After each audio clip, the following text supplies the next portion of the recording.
Hello everyone, John with Fun to Be Free coming to you live from the Magic Kingdom. Let's go!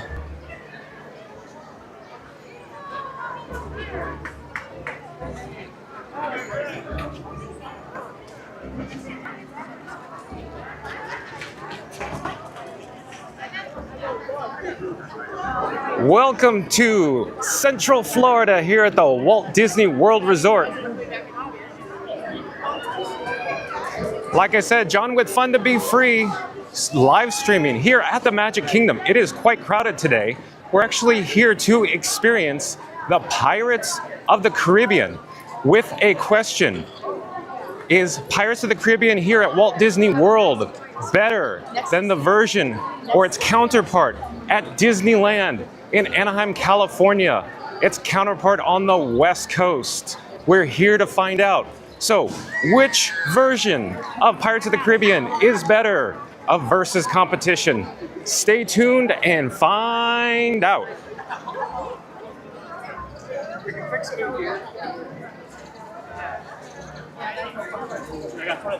I saw the 330. We're actually here in Adventureland.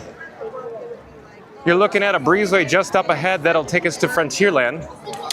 I'm slowly or gently going to turn around. I just wanted to give you an idea what the crowd levels look like here in Adventureland at the Magic Kingdom here today. It is a race weekend, and just up ahead is the actual world-class attraction that we're here to experience. In just a few moments, we're going to approach the standby entrance along with the lightning lane over on the right-hand side. From this vantage point, I can see the standby entrance does have a 35-minute wait. There's also an external or exterior queue here. Like I said, it is a little on the crowded side here at the Magic Kingdom Day. I'm just pushing in a little closer towards the standby entrance where you could actually read wait time, 35 minutes. In just a few moments, we are going to join this queue. You could get an actual or better look at the exterior queue here as well.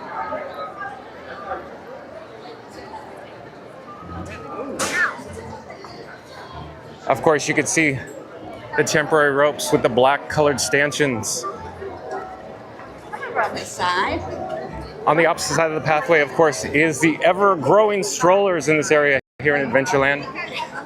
It almost seems like every time I walk past this area, the strollers seem to grow in scale. But I'm slowly going to pan the camera over here in this direction so we can get a look at the marquee sign of the Pirates of the Caribbean here at the Walt Disney World Resort at the Magic Kingdom.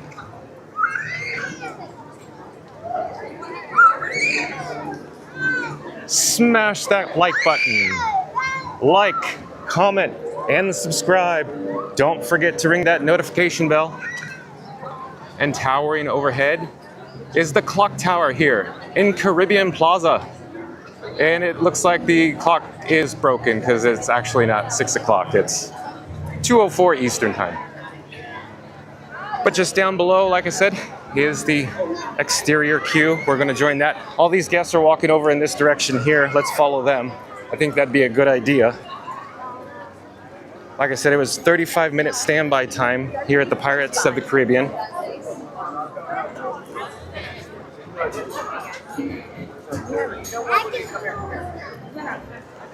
There's a cast member just up ahead here that has the standby line starts here sign. And so we're going to join with all of these eager guests here as well. So just give me a second and I'll join the line.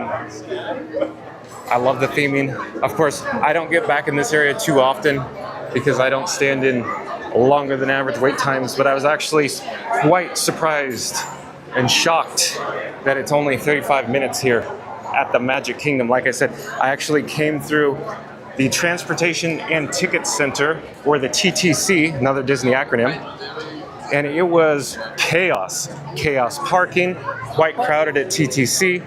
I actually got stopped in the security checkpoints. I'm not quite sure in regards to the inconsistency in the security machines. In other words, every time I visit the Walt Disney World Resort and have the exact same equipment that you're viewing this live stream on right now, I never get stopped, but today, for whatever reason, I got stopped. I don't have any further explanation, but that's where we're at. So like I was saying, it took me a long time to get onto the ferry. I actually got over here on the Potter, and it was a packed ship, the boat, the ferry. It was full. I don't even know if they could add any more guests on it. There was standing room only, of course. So that gives you kind of an idea. As far as I understand, Epcot is booked out. I didn't actually look to see at the Disney Park Pass reservation system before we went live, but the last time I did check, it was booked out. Disney may have refreshed it. There may be availability at Epcot. Likewise, I didn't check for Magic Kingdom. I should have. But as it turns out, I was actually behind schedule today because of all the enormous crowds and how long it took me to actually get into the Magic Kingdom. I'd say almost double the amount of time as average or normal from myself. My personal experience, that includes, of course, the security wait time. But as we look into the area here in Caribbean Plaza, you could see the various amounts of traffic flowing back and forth. Off in the distance is the quick service dining experience, the Tortuga Tavern. That is the sign, the marquee sign is actually covered or obstructed by the palm trees in our view. But it's currently under refurbishment, and in previous videos we went and took a look at the construction. In other words, the concrete paving construction behind those green hedges there. We could go take a look after we unload from this attraction. But I'll look overhead, pan up, and there's the Pirates of the Caribbean marquee sign again. Give you an idea. You could actually see one of the skeleton pirates with its spyglass spying down here at the Fuente de la Fortuna Plaza. And like I said before, I really liked it when there was a fountain over in that area, but I'm gonna slowly turn the camera to our forward general direction. There are a lot of details here in the Pirates of the Caribbean Plaza. Torre del Cielo. I can't speak Spanish, I'm doing my best, but this particular sign here, of course, Pirates of the Caribbean, you may get wet.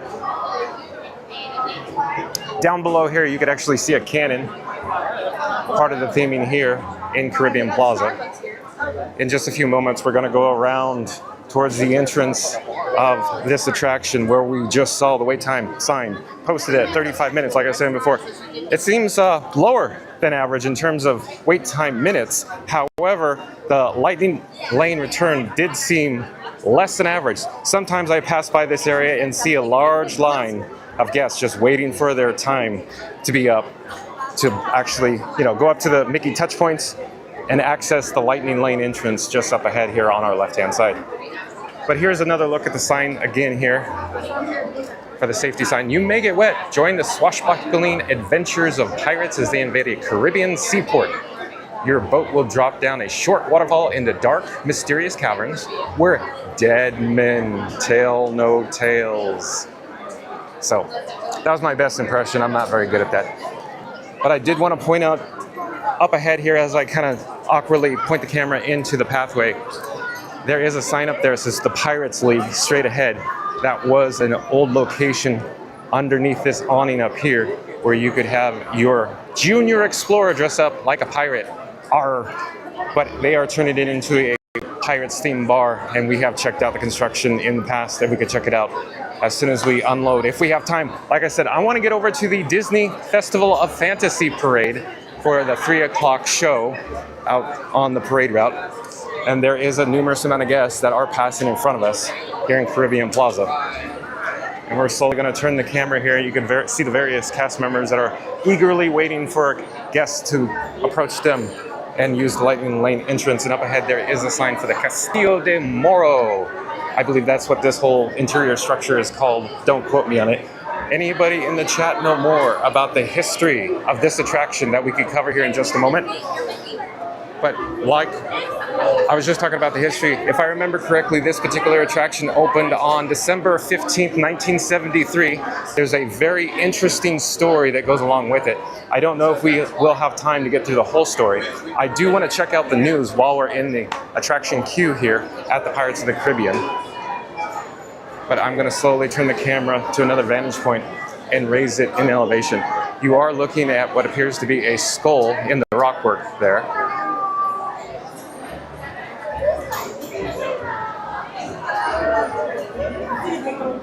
I'll bring the camera back down towards my eye level and we'll look inside. That's what our wait time appears to be in here for 35 minutes at the Pirates of the Caribbean. We are now passing under the standby entrance that we saw earlier, and I will get a shot of those double arches that will head in there.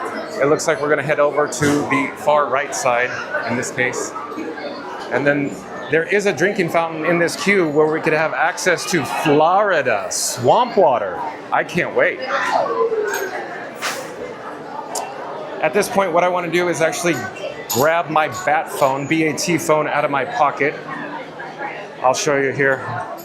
That's what I'm talking about, my BAT phone. I could wirelessly send video over to your screen at home using this phone in my hand. So if you give me just a moment, I'll be right with you while I set up the wireless feature. In the meantime, you can enjoy nice views of the queue.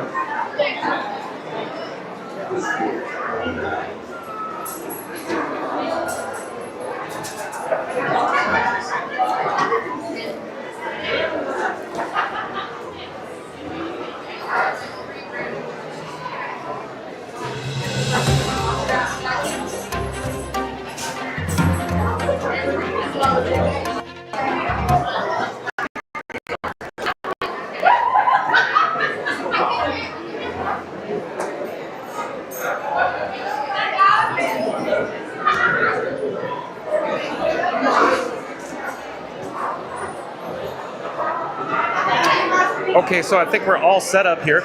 We're actually on one of my favorite blogs, as I always say.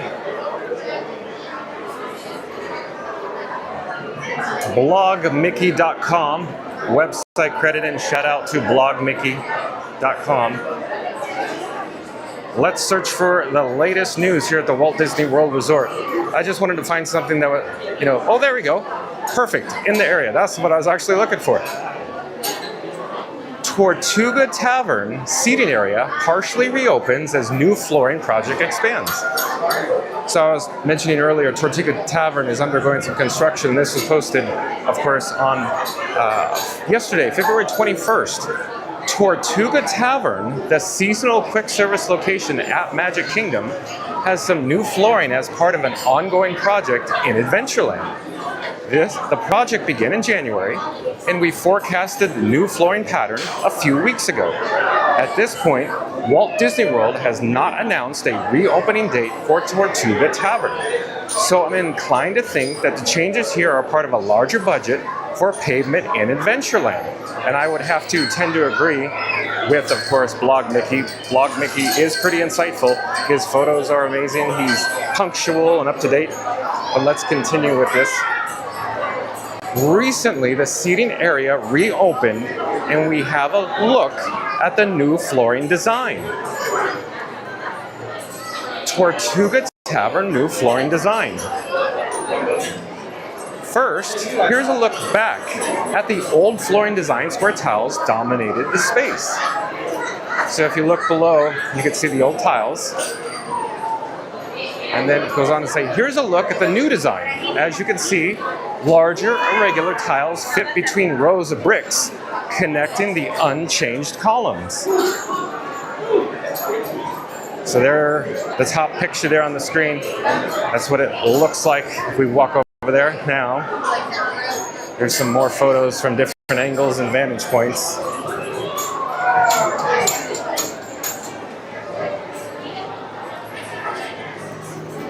They go on to say, here's a look at the new design left and a familiar pattern near the cash register right. So there you can see. If you look on the left of the photo at the top, I should bring it up here now. The new pattern, new paving, new concrete, and there's the older design on the right. Likewise with the photo at the top now, older. Work at Tortuga Tavern has expanded to a part of the seating area that is closer to Pecos Bill overflow seating. As you can see in the photos below, it looks like a similar pattern will be used in this area as well. So there's some construction forms with the 2x4 that they're getting ready to pour the actual concrete flooring. Here are a few photos of the exterior of the dining location showing where the shrubs and construction were located during our most recent visit. There you go, there's the green shrubs. Well, let's go back to the splash screen in the main menu here. And I'm just looking for some real quick, more interesting. Oh, here we go. Here's a trending one that we should check out. Oh, we got a chat. Andy's back. Hello, Andy. He says, good afternoon, John. Well, hello.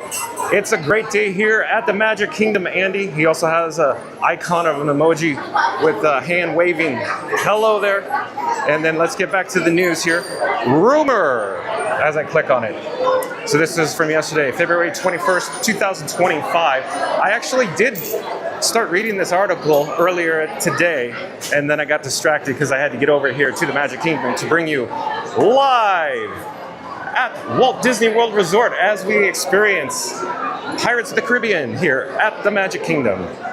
So, let me go back and just start over. Rumor, Walt Disney World and Disneyland may move to airline-style adaptive theme park ticket pricing model. And like I said, from yesterday, after facing criticism over the cost of a Disney theme park vacation, Walt Disney World and Disneyland are looking to bring highly variable ticket pricing structure that will be similar to airline tickets. The concept of ever-changing ticket prices was introduced at Disneyland Paris back in November 2024. As we noted in our November 2024 article, Disneyland Paris has been an upcharge testing ground for the Disney Experiences division under the leadership of Josh D'Amaro. And we wouldn't have been surprised in the slightest if variable ticket pricing came to the domestic theme parks. According to blogmickey.com sources, Walt Disney World and Disneyland are eyeing the possibility of bringing that model stateside. At a high level, the idea is that ticket prices will change based not only on seasonality, as the case now, but also on demand. Under the new system, ticket prices can change at any time during the time that they are initially released, usually a year or more in advance. And when you finally purchase them, let's dive into the details. So here we go. This is going to get interesting. Airline-style adaptive ticket pricing coming to Walt Disney World and Disneyland. First, let's start with the nuts and bolts of the rumored change. If Walt Disney World and Disneyland choose to activate the highly variable ticket pricing model, the price of a ticket will initially be set by existing seasonality rules. From there, the price of the ticket will be dynamic, adapting to demand for any given day. That means the price of the ticket could change months in advance or overnight. The only way to guarantee the price of a ticket is to purchase it. This will mark a monumental shift in how guests purchase tickets, likely forcing them to purchase earlier in vacation planning process to ensure that prices won't go up. And I think a lot of people, or at least in my opinion, it's this guy, John from Fun to Be Free's opinion, that people would be more likely to lock in a price and then lock in their dates for travel. In other words, their travel dates, just like an airline ticket. But let's continue. Disney is said to be planning on making some system updates soon, although it remains to be seen if Disney actually implements the dynamic ticket pricing model or sits on it for a bit. As of published time, Walt Disney World has not announced any plans to change its ticketing model, and just because the theme park giant will be able to change ticket pricing, it doesn't mean that it will actually do so. It's also possible that Disney will roll out the dynamic pricing model to its hotel rooms in the future. And we're actually up here on these double sets of double doors, love saying that. And we're attempting to get a shot here overhead. I'll hold the camera higher, what it looks like, what we expect up ahead here. But continuing with the article, as with any rumor, you should treat the information in this article as unofficial unless Disney announces it. I would say that too. Okay, so anybody in the chat have any thoughts about this rumor about Walt Disney World and Disneyland may move to airline-style adaptive theme park ticketing pricing model? Because the only further comment that I want to say at this point is that I would believe, or I would tend to speculate, imagine, assume that this is true because it seems to be, like Blog Mickey said, anytime Disneyland Paris launches something out of the blue, something different than stateside or something different here in the United States of America, it seems like he's correct that that's their, I should say, it's Disney's test bed, and they're trying to develop a benchmark or metrics, in other words, formulas, data, information to base future decisions here in the United States on.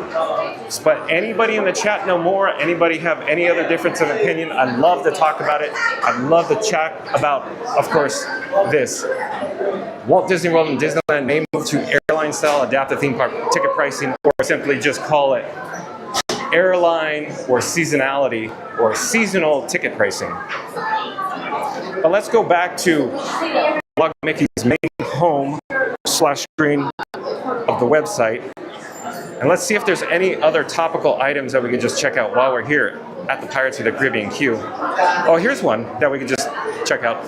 So like I said, it is a race weekend and it is quite crowded here. And I'm gonna turn the corner slowly. Oh, now we get to hear the ambiance. We are now immersed here in the Pirates of the Caribbean queue. Can you hear the background music? Another one of the staples here at the Magic Kingdom. Of course, this background music debuted in 1967 over at Disneyland Park when the Pirates of the Caribbean opened there in Disneyland in California. And just quickly, here's an overhead shot. Oh, I should look over here to the left. I'm missing this. Of course, the armory with its cannon, various gunpowder. Of course, we're like in the fort. They're protecting their base, their fort here. That's, you know, the storyline. But of course, we are in a covered queue, like we mentioned before. Covered queues tend to be more utilized often here at the Walt Disney World Resort because of weather, such as storms and lightning. But we should get back to the article. I'm going to turn the camera back. I'm not sure where to point it. We're in a very awkward spot. It's a little dark in this area, and we're boxed in between the left and the right walls here. But let's get to the article. 2025 Run Disney Princess Half Marathon Weekend Road Closures. So for anybody that's coming in tomorrow early in the AM hours, this is going to be for you. So this is published February 21st, yesterday. The 2025 Run Disney Princess Half Marathon Weekend is underway, and that means that you could expect some road closures when driving around Walt Disney World this weekend. Here's a look at the planned road closures and timing on how to get around properties. So, as I mentioned or indicated before, the Princess 10K road closures, that was for today, Saturday, but I imagine Blog Mickey will have more information, so let's continue here. The roadway impacts will be relatively minimal on Saturday, February 22nd, or today. The biggest impact will be for runners and their families as it relates to getting into the Epcot parking lot. Disney says that they plan on reopening most major roadways by 7:30 p.m. and all roadways by 9 o'clock a.m. If you're driving to Epcot for road drop on the 22nd or today, plan on allowing for extra traffic as you get closer to the park. And then here's the information for the Princess Half Marathon road closures for tomorrow, Sunday, February 23rd. The main roadway impacts will be on Sunday, February 23rd, as the half marathon route takes runners from Epcot to Magic Kingdom and back. The biggest impact will be a closure of World Drive northbound to the Magic Kingdom Auto Plaza until 8 o'clock a.m. World Drive southbound will be closed until 9:30 a.m. and some roadways around Epcot will be closed until 10 a.m. Additional impacts will be found along World Drive past the Auto Plaza. So that's good information for anybody to know that is coming to the resort tomorrow. But let's go back to the main screen and I'll check the chat again. Oh, Andy says, I love the queue music. You were right, Andy. I love it too. You just, oh, it's amazing. We should just double check the news again though. Oh, maybe we should look at the Maharaja Jungle Trek operations return to normal. Baby Tiger Baxo now easier to spot at Animal Kingdom. So let's click on that, because there's Baxo right there. Little baby tiger. We did a video earlier, well, it was almost 2 weeks ago now. You can check that out. But we went to go visit. Baxo's on the move, and of course very popular, but let's continue with the article. Nearly a month after he made his debut, Baxo, the baby Sumatran tiger, is now easier to spot within the Maharaja Jungle Trek, offering at Disney's Animal Kingdom. I keep looking up because it's very dark and the queue is pulsing, meaning it's going fast, slow, fast, slow, fast, slow. So we're moving very fast in this area, and it was going around the corner and I actually lost a guess, and I started to panic. I'm like, where'd they go? Here, of course, is a little gel cell, but it's very, very dark. And around the corner here, and there's a bird's nest up there, meaning top of the ship, top of the mast. Pirate's life for me. Background audio. I get distracted here while we're reading the article. So Baxo was born back in late September and spent the first 4 months of his life in a backstage enclosure with his mom, Sony. In late January, Baxo made his debut with the tiger exhibit at the Maharaja Jungle Trek, a self-guided walking trail with a number of animal exhibits. Baxo was an instant rock star at Disney's Animal Kingdom, demanding hour-long wait times. For guests to catch a glimpse of the tiger, who got his name from the Indonesian word for meatball, now operations have changed as demand is moderated for a view of Baxo. Here's the latest, okay? We're going to go around another corner here, another archway, pillar, column, as the queue staggers. There's some more theming elements of the fort here.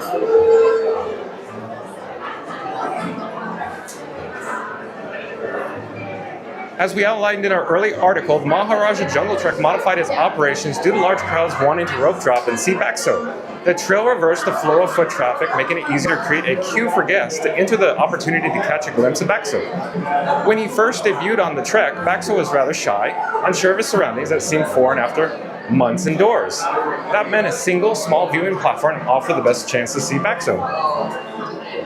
And I'll just show you if we got further photos here, what Baxo looks like. Because I wanted to get back to the Pirates of the Caribbean.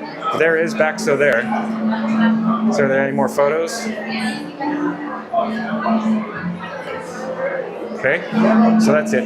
So at this point, let's go back to the Pirates of the Caribbean interior queue, and let's just talk about the sights and sound, a little bit of the history before we get to the load area. I'll switch the scene so you could actually see the cannon here a little better.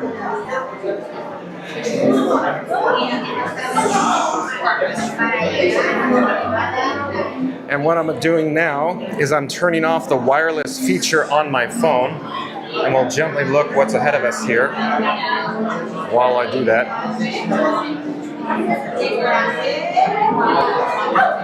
Just give me one moment, I'll be right with you.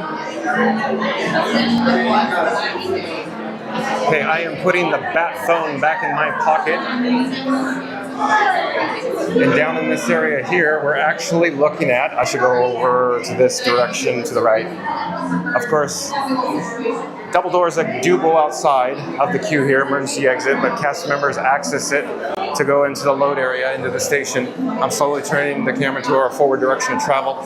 I wanted to show overhead the lanterns. You can't miss any detail here at the queue at the Pirates of the Caribbean. Of course, let's go back. So which version is better? Is Disneyland or here at Florida? And I'm sure we'll have to answer that after we unload or exit from this particular attraction. But, just one please, one please. Okay, thank you, sir. Have a great day. Nice cast member just asking how many were. That was the merge point. We just essentially merged from the lightning lane and the standby into essentially one queue here. But of course, when I say one queue, it kind of splits up again. But we are near the load area. So I want to mention again, which version do you prefer for everybody in the chat? Is it this Walt Disney World Pirates version or Disneyland's Pirates of the Caribbean in California? So we'll cover more, which is better, when we get off this attraction, because we have a lot to see still, and the line is starting to move a little faster. You can actually see all the portholes of the turrets that the cannons defend the fort from. Of course, all the cannonballs and the gunpowder, the explosives. And don't you just love these chains that are black in color, representing a naval theme here?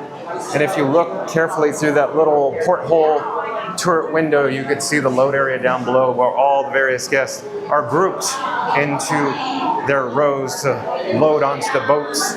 And of course, these boats here make a very high ride capacity here at the Pirates of the Caribbean. And I'll hold the camera higher so you can look down. We're actually going to go down an elevation down to the load platform. Off to the left-hand side where we're headed will be the boat. The guests you saw through those little portholes or the turrets were loading off from the opposite side of the dock. In other words, they stagger the boats. There's a front boat and rear boat. One loads from the right, one loads from the left, of course from the direction of travel. And as we get a little closer here to the edge of the wall, I'll turn my camera and I'll look down at a weird angle. But down here you can see the boats advance from unload. Between unload and load here, there's actually a lift.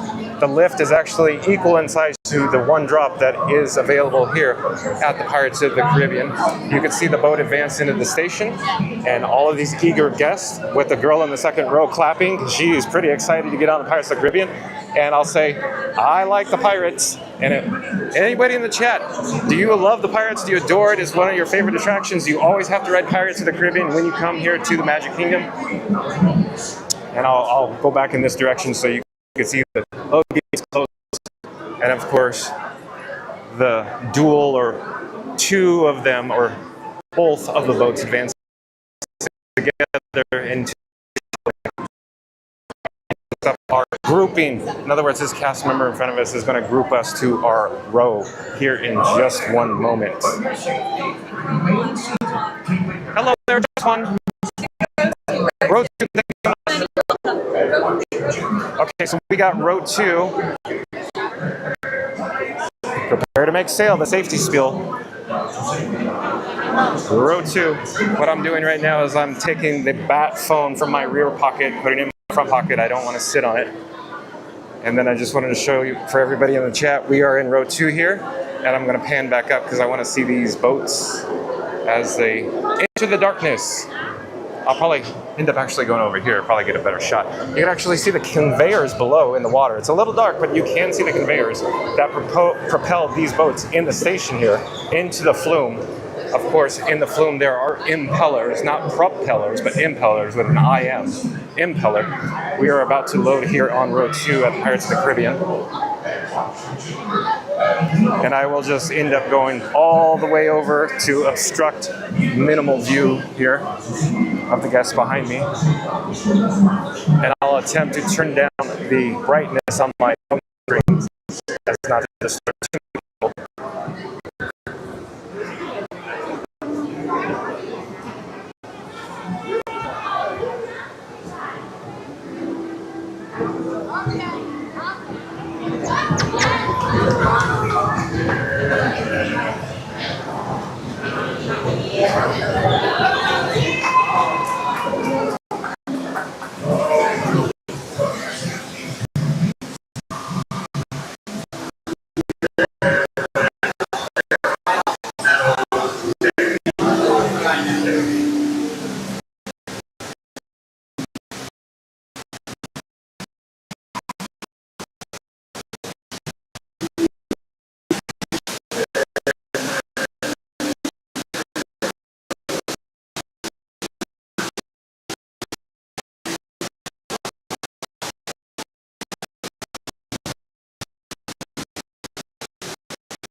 Ready, scoundrels? See you on the other side. Davy Jones locker.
When you're becoming that spell, speak up! Or do you fancy a swim with gay joy?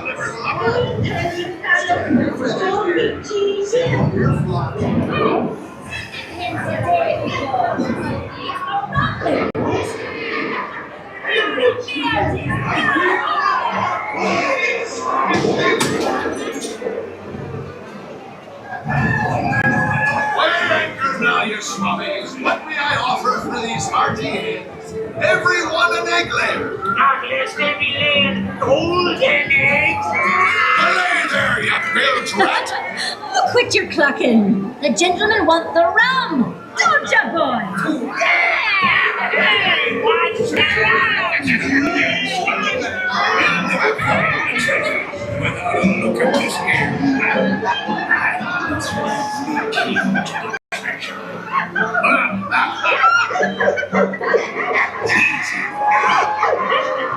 Here I be, a-holding the treasure map and the key as well. What are you looking to see the local captain?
Can't you reach any further, you stuffy bilge rat?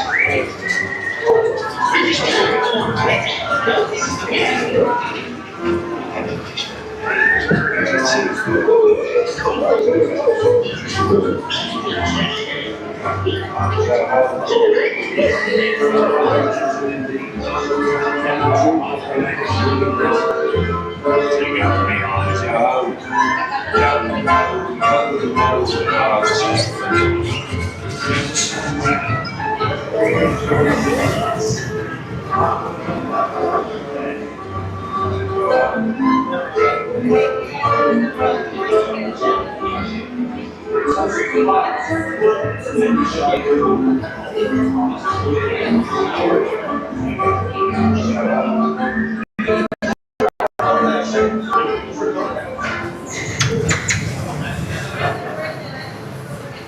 back, Pirates. Over there, have Operation Overlong the Watch. Use that to your best there.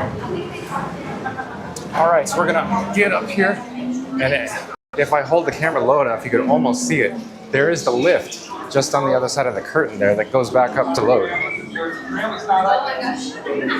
Oh, hello there. I didn't mean to get you in there, but thank you. I'm actually waiting. There's a large group of guests, of course, with 2 boats and numerous rows. We're just waiting to load onto the speed ramp. Go, go, Goodyear!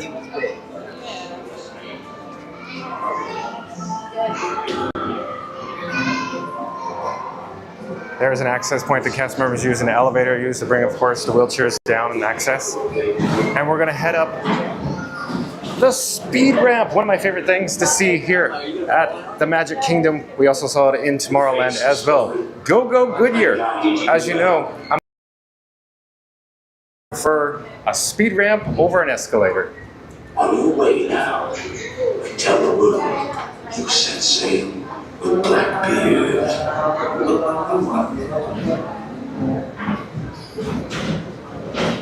The sea's been kind today, but who can tell what dangers lie on stranger tides? Mark my words, we'll meet again upon some stormy sea.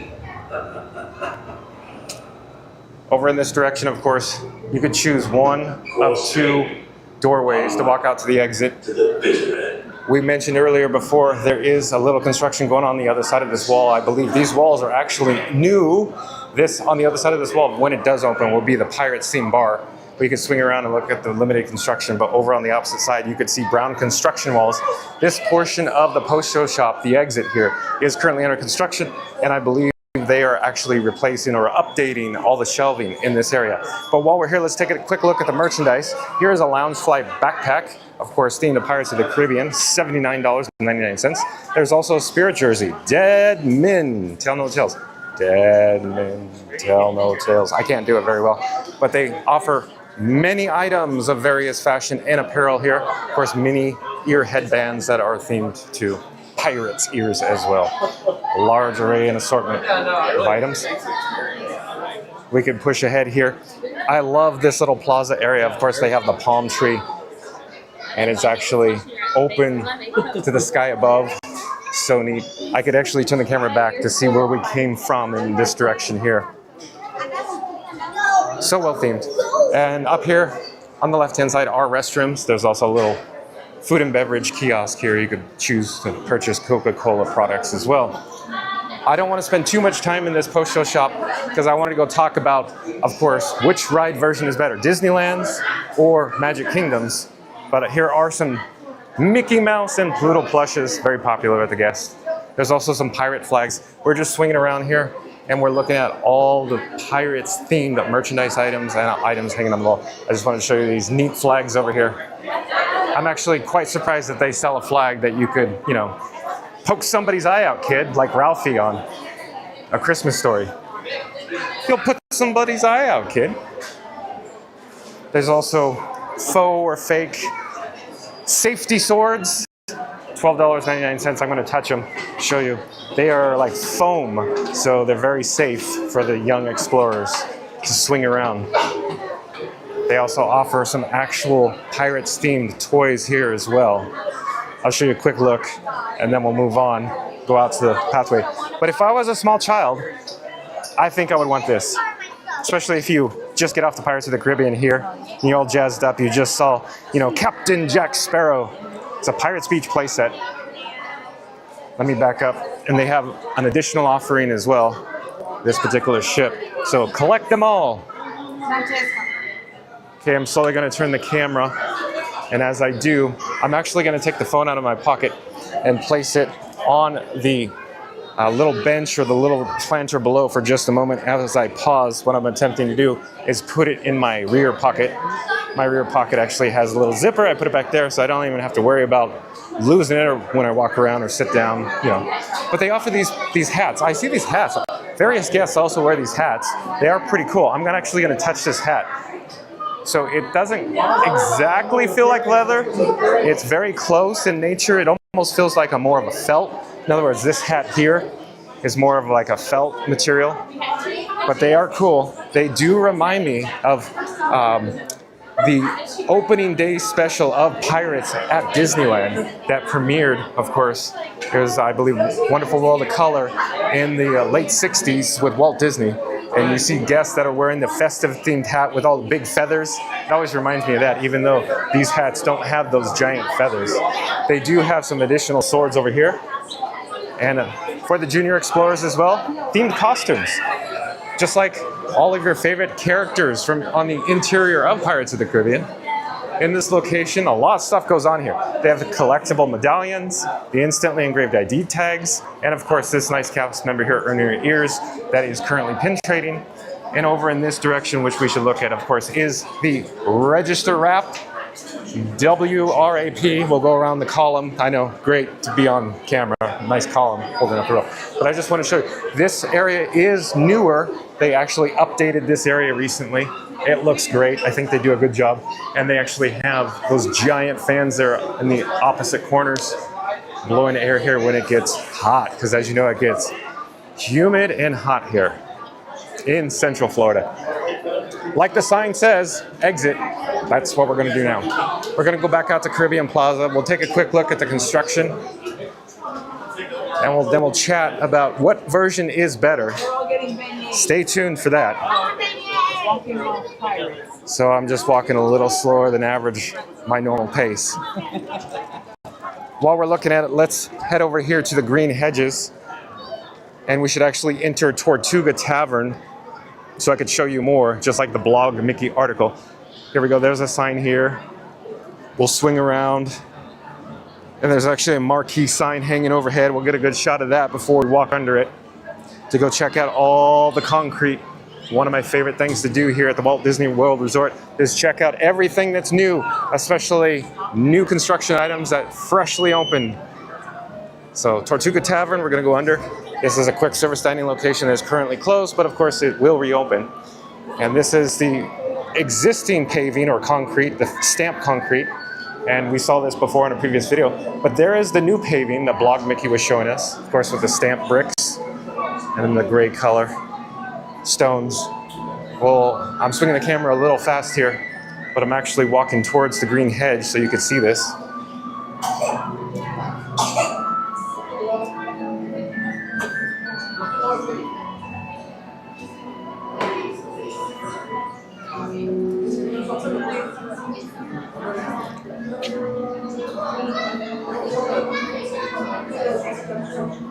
I have located an opening here between the green hedges, and since the last time we saw this, we saw just dirt, and in the Blog Mickey article, we did see the wooden studs that formed the actual walls, in other words, forms, concrete forms. For the stamped concrete, you can see they poured the ribbons and then they stamped them in the brick color. And they're still left to be doing the interior gray slate, but that gives you an example of all the goodness. You even get to see the Magic Kingdom dirt. Isn't that special? Okay, while we're here, I just want to mention at the Tortuga Tavern, they have a seating capacity of 1,107. To me, that is still large for an expansion here from late December. Of course, 1973, this all opened. But let's walk towards the actual entrance to the Pirates of the Caribbean. And I'm attempting to, excuse me, I'm sorry. The standby wait time is still posted at 35 minutes. It looks exactly like we did when we entered the attraction. So the attendance seems to be pretty consistent still.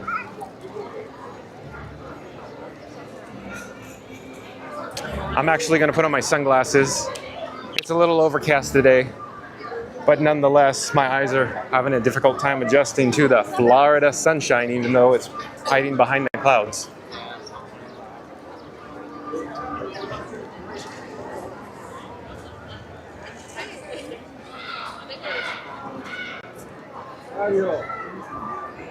We're actually headed over here towards the Pirates League previous building.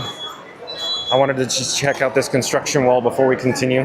That's where the Pirates Bar, the Pirates theme bar, will be located in my assumption through these double doors here. And then I'll go point the camera overhead. And over the brown construction wall, you can see some galvanized steel studs that they added. There's actually a drinking fountain here in this area as well. I will approach this drinking fountain, turn the camera so you get to look at some landscaping while I take a drink of water. I'll be right with you. Thank you for your patience. And now we should get on with the show.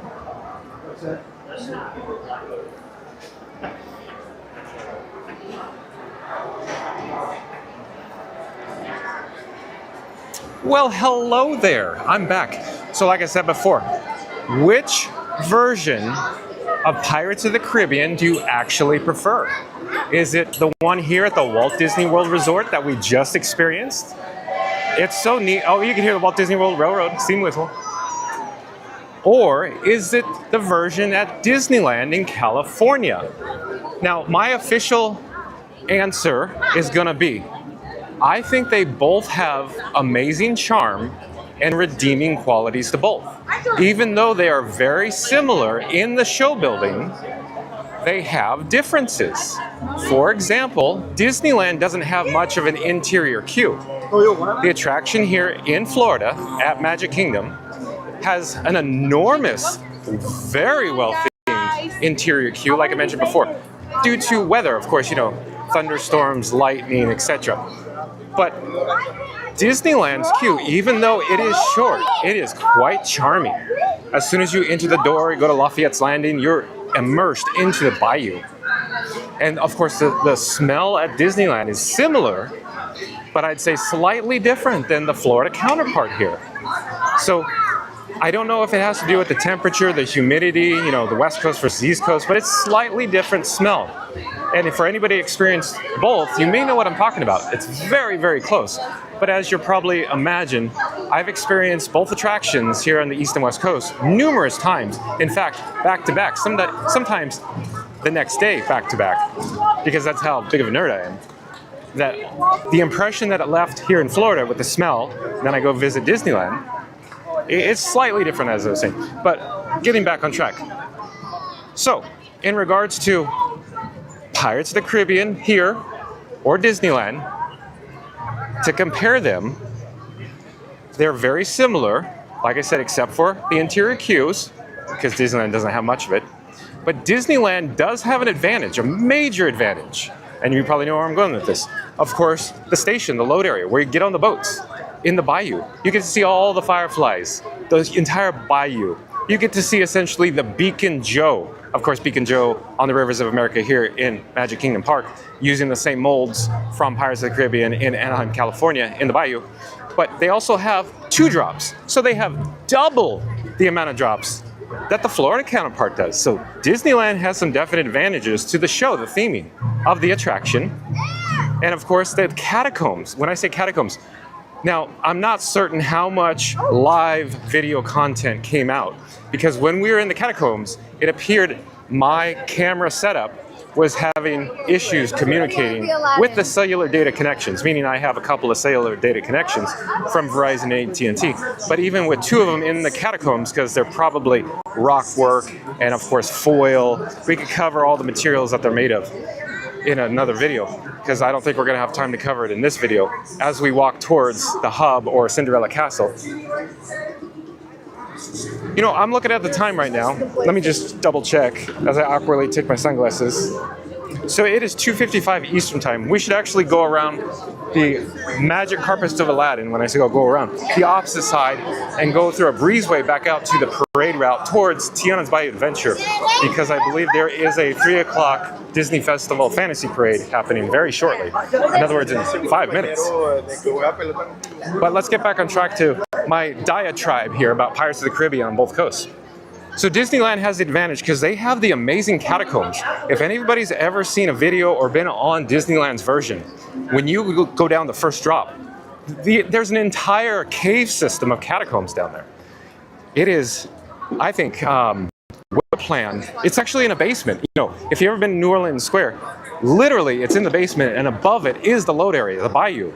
So there's multiple levels of water at Disneyland, similar of course here to Florida, but Florida is more of a 2-level system where Disneyland is a multi-level system where there's actually steel beams and structure that holds up the flume or, you know, all the water. But at any rate, Disneyland has the advantage, like I said, with the drops and of course the catacombs. And then once you enter where you can see the Black Pearl, of course, after you go down the one and only drop here in Florida at Magic Kingdom Park.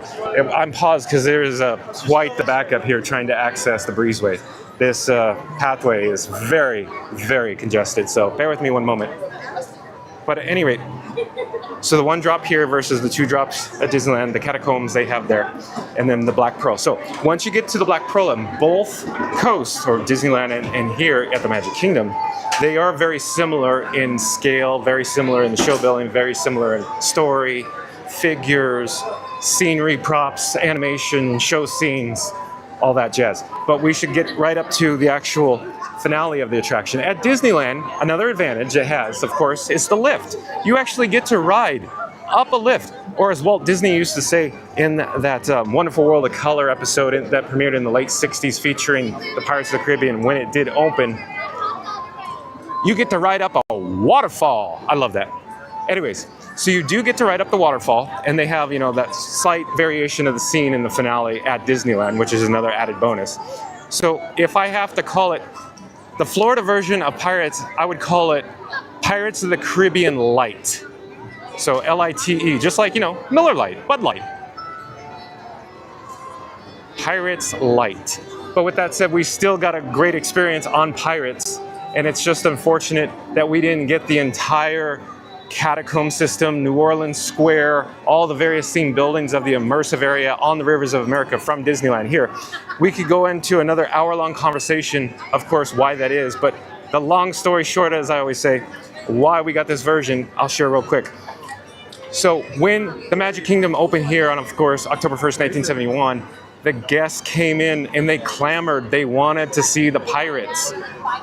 The stories I hear from any source that I ever look up or find, from any book, from any author, from any research article, from Dave Smith, I think, if I remember correctly, is that the story always went that the people that came to the Magic Kingdom expected to see the pirates.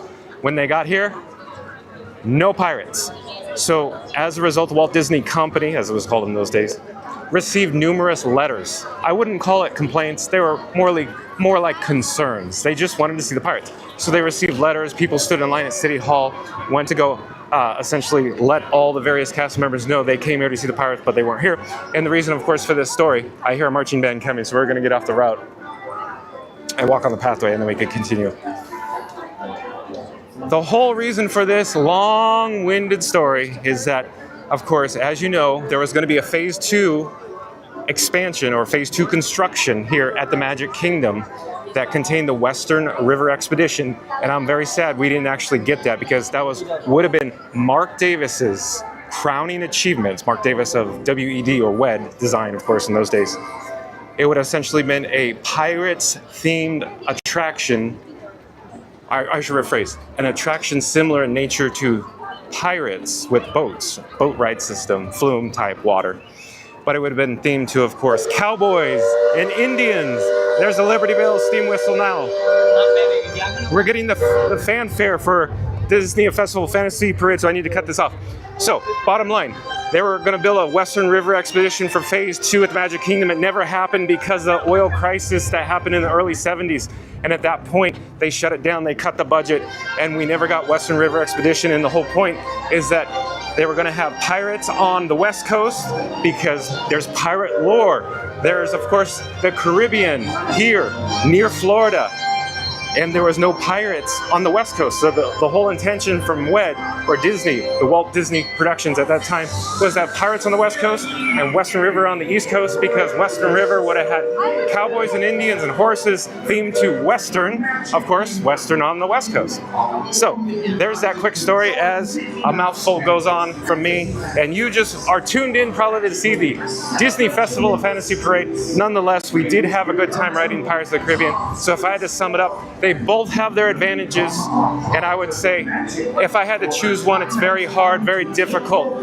But at this point, we are going to flip the camera and enjoy Disney's Festival of Fantasy Parade. Fantasy Parade!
Okay, we're slowly gonna turn the camera and go through the breezeway into Adventureland. What we're trying to do is catch up. We're trying to go in front of the hub, in front of the Cinderella Castle. It offers much more gorgeous views with the Cinderella Castle in the background. We're now entering Adventureland. We're gonna make a quick left here, and I'm walking at an accelerated pace. You can see the various medals strung over the necks of various marathon runners as we approach Adventureland here, which I'm actually shocked. There's very little people in this area. I thought for sure there'd be a mob of people in this pinch point that I call it here. I'm looking all around behind me, in front of me. There's a minimal amount of people are considering how difficult it was to get to the Transportation and Ticket Center and over to the main guest entrance here at the Magic Kingdom today.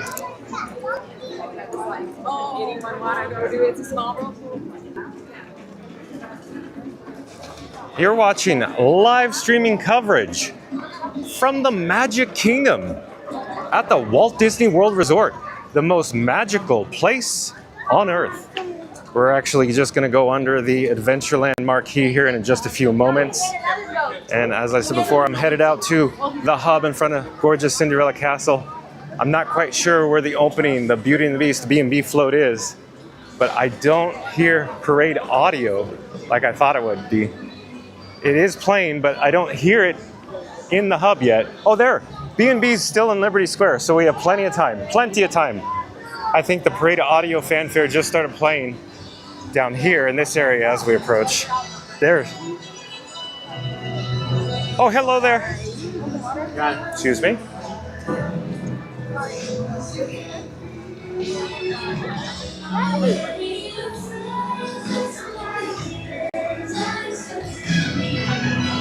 I can relax now because we got plenty of time to get here and get a shot of B&B. And just up ahead, there is a cast member, outdoor vending cast member, selling bubble wands. See all the bubbles? Bubbles! We got bubbles. Lots of bubbles. Hello there. Opening is just going through the gates in Liberty Square. Plenty of time.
Ryan Wesley's in the chat. Hello, everybody. Hello, Ryan Wesley. Thank you for joining us here at the Disney Festival of Fantasy Parade. How is the quality of the stream coming through, Ryan Wesley? We were riding Pirates, and we had a few breakouts.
Life under the sea is better than anything on earth. Under the sea, under the sea, when the sun begins.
Adrian Carter, we have Adrian Carter. Good afternoon, Adrian.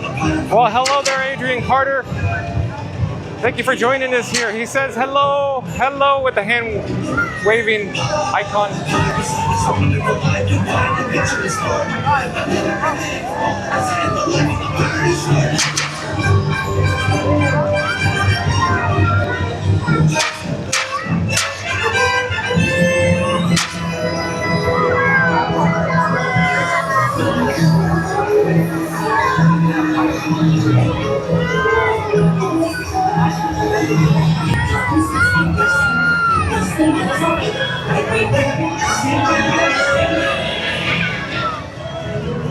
Oh, we just missed it.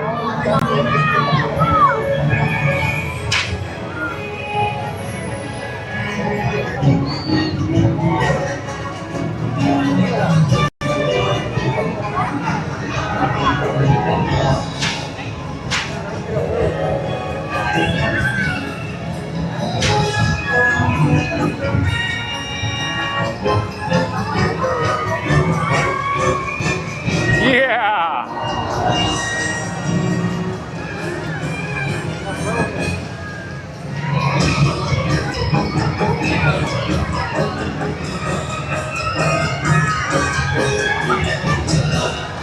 Yes. Yeah. Quadruple.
So now it's a little more quiet. I can talk at a more lower level. We're actually attempting to make our way down south towards Town Square. However, there is an increase in attendance here at the Magic Kingdom, and it was extremely challenging for me to get through the pathway, the sidewalk there, to follow the units down Main Street. So we're taking a detour, attempting to catch up. Like I said, it is a little more crowded today. Had an extremely difficult, challenging time coming through Transportation and Ticket Center with a completely packed and full ferry today. Monorail line out the door, down the ramp, exterior queue. Lots of people pouring into Magic Kingdom today.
Yeah.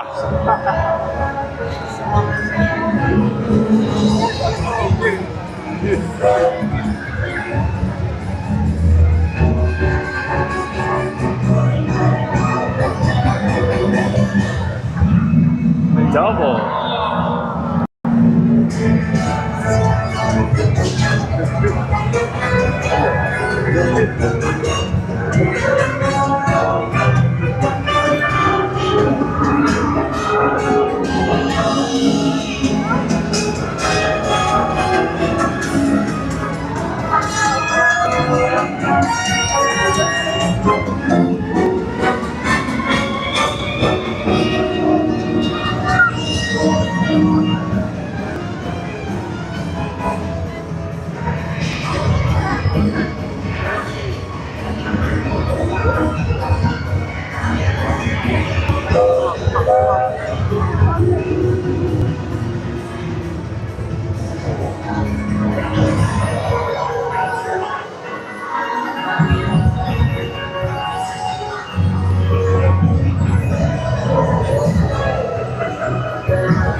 Bye bye, Mickey Minnie.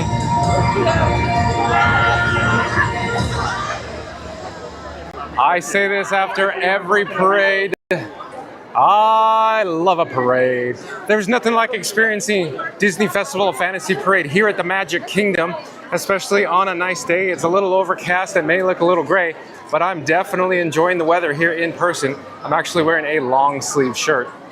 It is a perfect day to be here at the park, and you can probably see behind me, the crowds enjoy this parade as well. I'm actually gonna flip the camera. Give me one moment and I'll be right with you.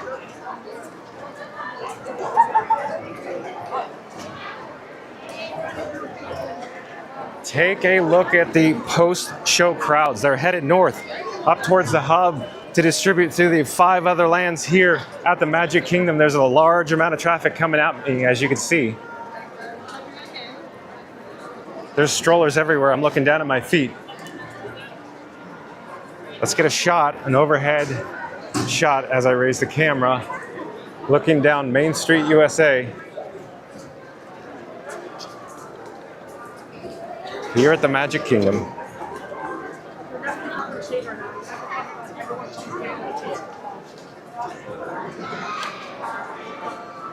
Smash that like button.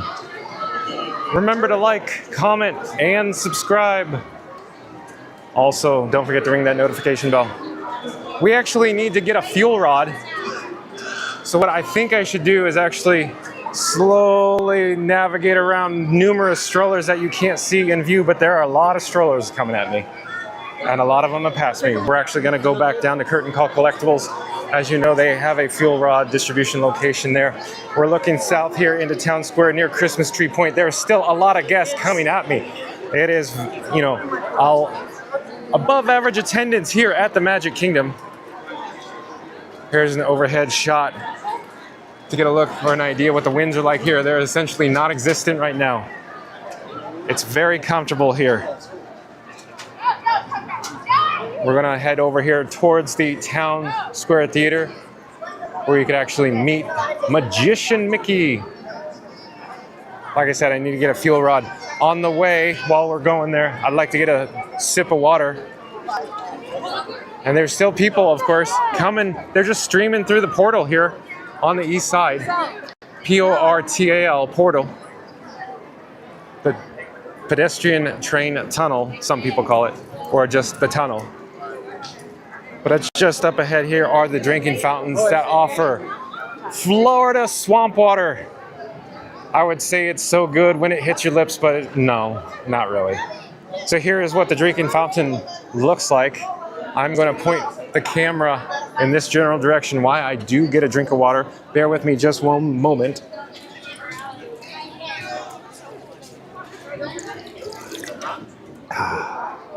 Nothing like refreshing Florida swamp water. Okay, like I said, we're heading towards Curtain Call Collectibles to get a fuel rod. We got to get back on track. We could choose to go forward or left. Why don't we just make a left? We don't do that too often. We'll head inside of this interior merchandise location here that you could see in just a moment. Of course, with the Disney Photo Pass photographers here, you could also elect to purchase numerous items that they have to offer, like these maquettes. This is pretty cool. This one real quick. The Madame Leota. It's pretty neat. But I'm actually here on a mission. And I'm looking over there. There's actually, you know, more people than average, it seems like, in this area. It seems like usually you come over here and there's just you and cast members just awkwardly staring at you as you come in the door. Especially when you're holding a big camera. There are 2 cast members standing over here at the moment. near the fuel rod location. Another guest inquiring. Oh, thank you so much. Take care. The nice cast members sitting. They're not, the fuel rod locations are not working right now. Now I'm starting to get a little frantic because I got to keep my cameras and devices charged so I can continue bringing this live stream here at the Magic Kingdom. So we'll have to hit another location. Maybe we could go check out Tomorrowland. I love spending time in Tomorrowland. I'm sure anybody in the chat, I've asked this yesterday, we were actually here. Does anybody have a favorite land? One of my favorites, of course, is Tomorrowland. I'd say it's split between Main Street USA. I love spending a lot of time here on Main Street, along with Tomorrowland as well. So, we're gonna head in that general direction, and everybody in the chat probably knows I like heading to Tomorrowland for multiple reasons, including I just like it. But they also have 2 fuel rod distribution locations. So, for example, we just came out of Curtain Call Collectibles. They have 2 machines there, but they're saying they are both of them not working. So it's always, you know, better odds. Never tell me the odds, as Han Solo used to say in Empire Strikes Back, one of my favorite movies of all time. The Dapper Dans are singing here. I can't outpower them, so enjoy them as I walk by. I'll just pause there for a brief moment because, like I said, I got to get a fuel run.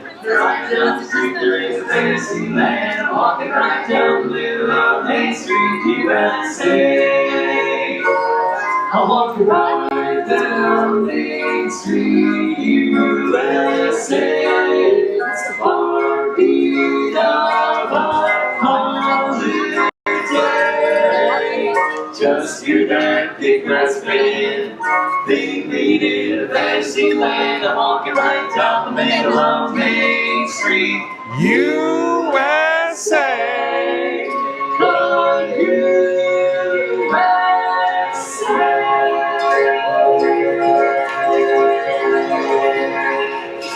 So talented.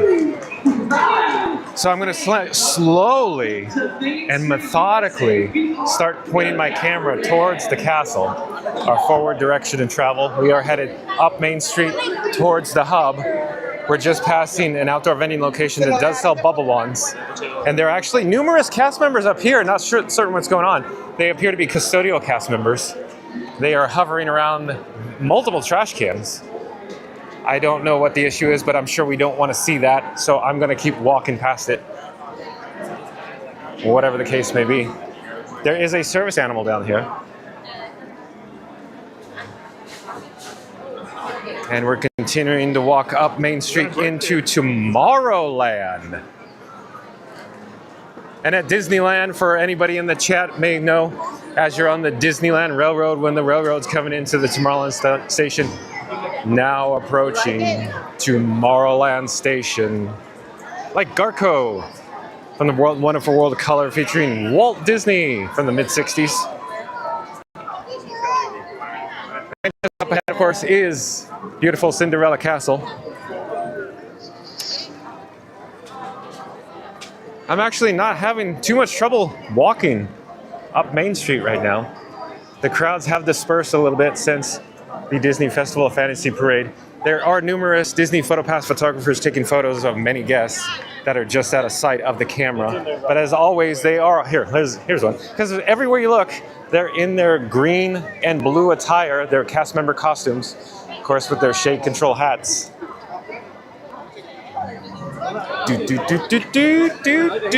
Okay, there's the Walt and Mickey's partner statue. We won't visit right now. Like I said, I am on a mission. I am frantically trying to get over to Tomorrowland. And like I said before, who doesn't like Tomorrowland? I certainly like it.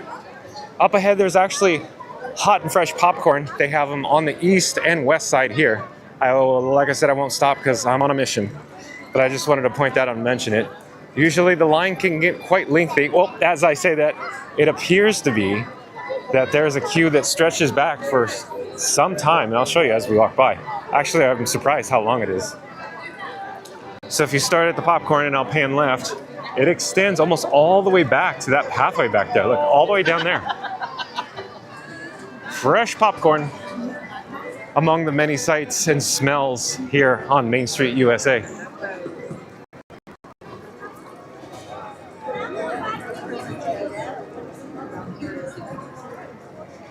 Tomorrowland. That's where we're headed now.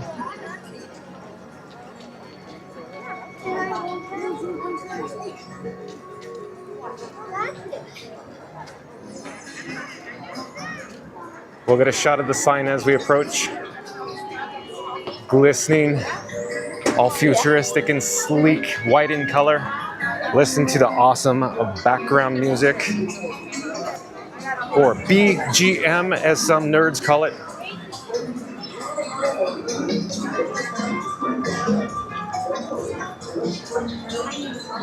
We're now on the bridge. There's actually water below us, part of the canal system where the swan boats used to traverse underneath us, but no longer. Swan boats are one of those bygone attractions. They went to Yesterland a long time ago, many decades ago in the 70s. But we're walking in Tomorrowland here. It is, I'd say, still a little above average in crowds. Over to our right-hand side is Monsters Inc. Laugh Floor. The standby entrance is a minimal, surprising, wait time of only 10 minutes. Of course, with the lightning lane as well. But we're approaching the lunching pad. It's actually a quick service dining location here in Tomorrowland. We could always check out the menu. We did before as we rode the People Mover. We could always do that again. And overhead is nothing. It used to be the Astro Orbiter, but at the moment it is undergoing rehab or maintenance. But it'll be back. And Ryan Wesley says, what is your favorite attraction in Tomorrowland? Oh, Ryan Wesley, that's a toss-up. We'll cover that in just a moment. Stay tuned. I'm actually headed over here to the Merchant of Venus. Merchant of Venus, of course, is where we can get a fuel rod. They have the fuel rod distribution machine, the portable charging station. Give me just a moment as I unplug my cables from my devices, grab the fuel rod from its little home. Here it is now, the portable chargers. Okay. Let's hit swap. Put it in the right orientation.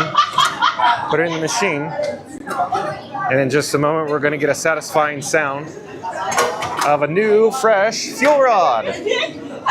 And you can enjoy a view of Anti-Gravity's galactic goodies as I show you the LEDs on the fuel rod. And as we slowly turn back outside here,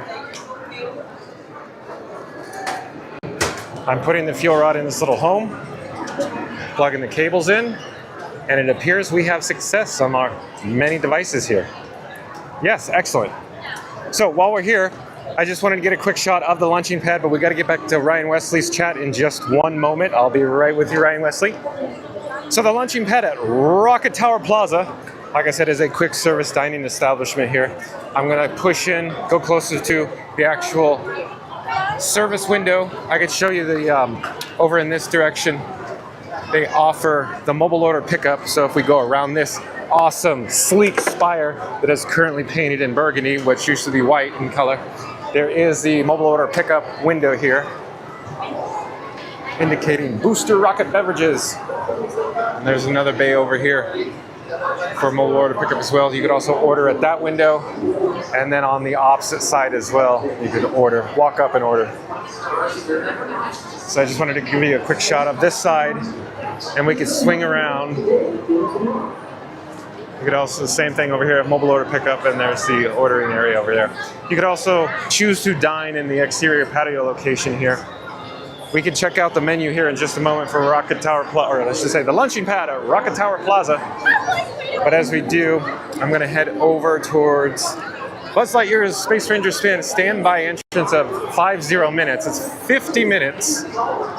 But let's talk about my favorite attractions here in Tomorrowland, Ryan Wesley. So Ryan Wesley, you've heard numerous times before, I'm a big fan of Tomorrowland. So when I'm in Tomorrowland, I frequent one or two of my favorite attractions here in Tomorrowland. Of course, we did ride Space Mountains yesterday. Check that video out below if you would like to inquire our experience on Space Mountain and all the changes that are going through it.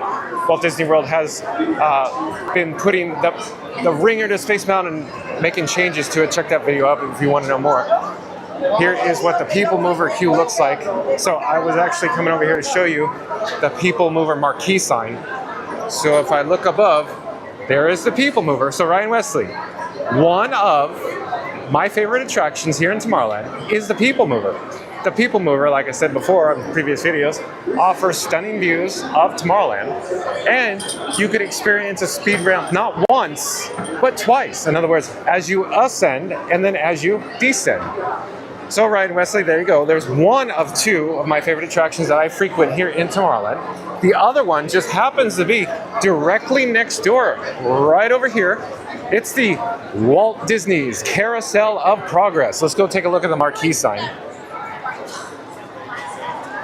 The marquee sign is located just on the other side of these guests here. And it has been updated, I wouldn't say recently, but within the last decade. I love the gorgeous, sleek look of this new logo here. And of course, the access ramp is over in this general direction. So the second one of my favorite attractions here in Tomorrowland, Ryan Wesley, is the Carousel of Progress. Of course, you could experience this attraction and listen to one of the most amazing tracks that the Sherman Brothers have ever produced. There's a Great Big Beautiful Tomorrow. Of course, I'll spare you from singing, but over in the opposite side here, this is what we're dealing with here. Here's the People Mover queue. And of course, they don't have a posted wait time sign. The attraction entrance was just around the corner on our left-hand side. It is quite lengthy. I'm debating on whether we should go in this queue, but I think we should since we're here. Why not? And I am talking about it. We could choose one of two attractions. Since we're standing right here, let's just go on the People Mover. There's a cast member here holding the sign that says line starts here. And of course, as people increase, guests inquiring if this is the end, cast member says yes. So I'm just moving our position to slide over towards, of course, all the stainless steel chains so we could actually enter the queue. And of course, as we, I guess, queue for this attraction and more people come behind us, the cast member is backing up. And the line keeps extending with that sign. But while we're here, we can look up overhead, and like I said, the People Mover offers gorgeous views of Tomorrowland. In just a few moments, we will be up on that level, up on the Rocket Tower Plaza, experiencing this awesome attraction here in this nice, average, mild February day. But at this moment, what I want to do is check out the menu for the lunching pad at Rocket Tower Plaza. So as I point, so just on the other side of the Rocket Tower Plaza that you're looking at here, we saw the mobile order pickup windows and of course ordering. But Ryan Wesley, did I answer your question in regards to what is your favorite attraction in Tomorrowland? I hope I did. And if we look over here, we can actually see Walt Disney's Carousel of Progress. It is cycling. In other words, the theater is rotating counterclockwise. And I took the bat phone out of my pocket. And I'm attempting to activate the wireless feature to bring the menu to your screen. If you give me just one moment here. In the meantime, enjoy views of the People Mover queue and station. Yes, I know. That's changed. You doing a YouTube channel? Oh, yes, sir. Nice. What channel is it? Okay, for one, I'll be with you in just one moment while I set this up. No, you're fine. No worries. A gentleman behind me is inquiring if I'm on YouTube, and I said I will be right with him because I am currently setting up the wireless feature here. But let's just talk to this nice gentleman. Would it be okay if I swing my camera in your general direction? Would you prefer? Sure, okay. We're just here together. Hello there, I'm John with Fun to Be Free. Hi, John. How's it going? Hello. There's my 2 kids and my wife. We've been together 22 years. 22 years Yes. with his wife, he says. Life is good. Life is good. Asia, and, Oh, met in Asia. He's fine. You I get used it. to be an airline captain. I see. He's fine. Oh, thank you. Just keep up. You're a photographer, huh? Yeah, YouTube, John with Fun to Be I Free. used to fly the big airplanes, John. Oh, really? You're 747s and all that. So. okay. Gentleman here is saying he used to be an airline pilot, flying Yes. 747s, so the Yes, big I aircraft. flew everything, literally, so it was fun. That's amazing. Retired 2 years ago. Excellent. Good to hear. Good to hear. Excellent. I always enjoy when guests approach me and we have, you know, one-on-one experience. Of course, the chat viewers as well enjoy it. But at this point, I'll turn my camera because it's awkward to walk. Oh, that's right. No and worries. so I can show the gentleman what's going on the backside. For all my chat viewers, you're looking forward, and the gentleman here is looking at my screen behind. Oh, cool. So he can see himself because there's a slight delay, but I have all the chat viewers here. Do you have a lot of followers? I'm a relatively newer channel, Oh, but nice. John with Fun to Be Free. Fun to be free. Oh, that's cool. Oh, excuse me, I'm sorry. Oh, sorry, buddy. I didn't know you were recording somebody. I'm sorry. That's all right. What can I help you with? No, I was just wondering if you could take a picture of us. Oh, absolutely, absolutely. Hello, I'm John. Oh, excuse me, sir. Sorry, John, Go ahead, go ahead. Hello, I'm John with Fun to Be Free, and we have here I think your name is John. John. I'm Sheila. Hi, Sheila. Nice to meet you. Nice to meet you too. My name is Kyle. Kyle, I have one hand, so I'll shake the back of my head. Yeah. So for everybody in the chat, I'm holding my bat phone. Okay. So I'll show them. I'll show Sheila and Kyle here in a moment what I'm doing. Okay. So thank you for stopping me. I'm glad you did. I enjoy the guest experiences. We were just talking about the lunching pad for the menus right on the other side here. So what I'm going to show Sheila and Kyle is I can send my phone over to all the people at home. Oh, wow. So if you give me just a second here, What's an example? I'll show you right now. Look at this. Watch this. So if I do a check mark there on the breaking news, it'll change the scene. See how it says breaking news? Amazing. And then I can hit news. That's incredible. And then for all the chat viewers, they're seeing the incorrect option on screen, which I'm taking off right now. That's incredible, man. Well, thank you. Thank you. Don't you think it's incredible too? Oh, yeah, I do too. Give me one moment here. I need to find the lunching pad, so I'll show Sheila again. There's what it looks like the viewers at home are seeing right now. Wow, that's pretty So I got my phone here, and then I actually take the phone and I search for the lunching pad, and then we could look at the menu. So in just a moment, you could see the menu there. Oh, wow. So while we're talking in line with Sheila and Kyle, they could see the screen that I'm looking at or view from the backside of my phone. Wow. But the viewers at home in the chat, Able to locate the other Disney parks as well. which parks are you talking about? Well, the other Disney parks like Hollywood Studios and Kingdom and I do go there on a frequent basis. If you go to Fun to Be Free, you could follow me as well. I could show you in a moment my logo, if you'd prefer to take a photo of it, or I could just show you on your phone where I am. You said Fun to Be Free, right? Yes, sir. Here, let me put it in my pocket. Then, We found you, John. oh, you found Fun to Be Free, huh? Okay. So, okay. Tech wizard. So the tech wizard, gentleman's wife, they met internationally, found Fun to Be Free, and pulled it right up. And they're probably new subscribers. Yeah, Well- you just subscribed to. Okay, thank you so much. Take care, John. Pleasure. You too, pleasure to meet you. But of course, I'll stand awkwardly behind you and I'll see you right there. Yeah. Right? I'll probably be in the vehicle right behind you. Cool. Nice to meet you, John. You too, you as well. I'm here with my family, so we're having fun. Hey, what's your name? Kyle. Hi, Kyle. Okay, let's do the menu real quick for the viewers at home, and I'll come right. I don't have my glasses. So for everybody at home, they're first looking at the menu. They offer the frozen blue raspberry slushy. That's what the viewers at home are seeing right there.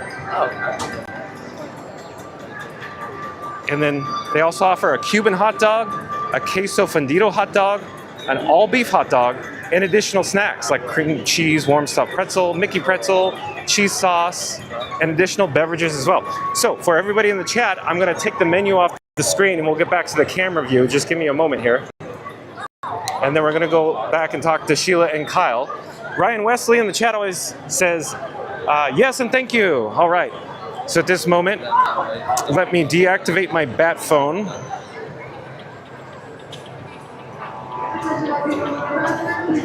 I'm putting the bat phone back in my pocket. Now I have two available hands. We're going to swing the camera back here as Sheila and Kyle. If you give me just a moment here, we'll get a nice picture of this family here. There's a good shot. Hello there. Thank you again for stopping me. Now I'm going to show Kyle my channel. on his phone. Would you like me to hold your phone? Yeah, you can hold Okay. my phone. Can I unlock it or can you unlock it? I'll unlock it. Maybe I shouldn't show everybody at home your phone. So I'll point it away Okay. while I do this. You can do that. And so for everybody, get a nice shot of the speed ramp. Go, go, Goodyear. I'm looking on Kyle's phone right now, and I'm going to the web.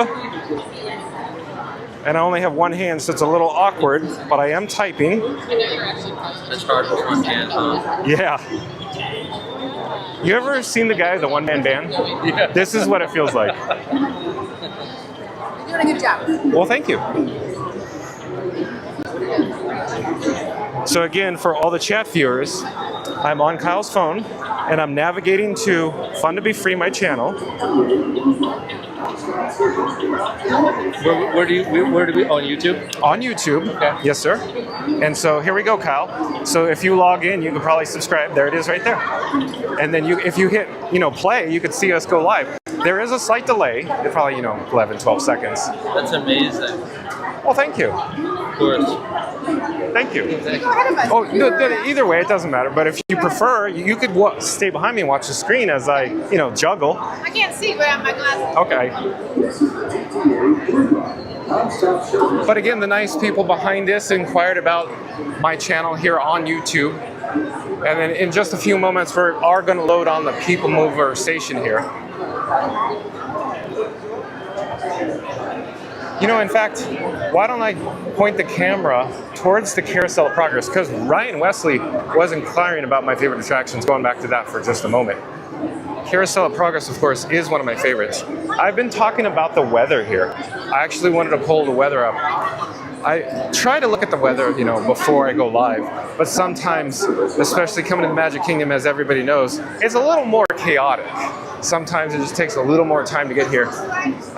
Today, for example, I guess I misjudged it. It took almost double the amount of time. I got stopped at security. That's a whole nother story. But let me check the weather here. Like I said, I have to take the bat phone out of my pocket to do that. In order to do that, I need to enable the wireless feature to send the video over to everybody in the chat. And then I come back to my camera rig and we'll check out the weather.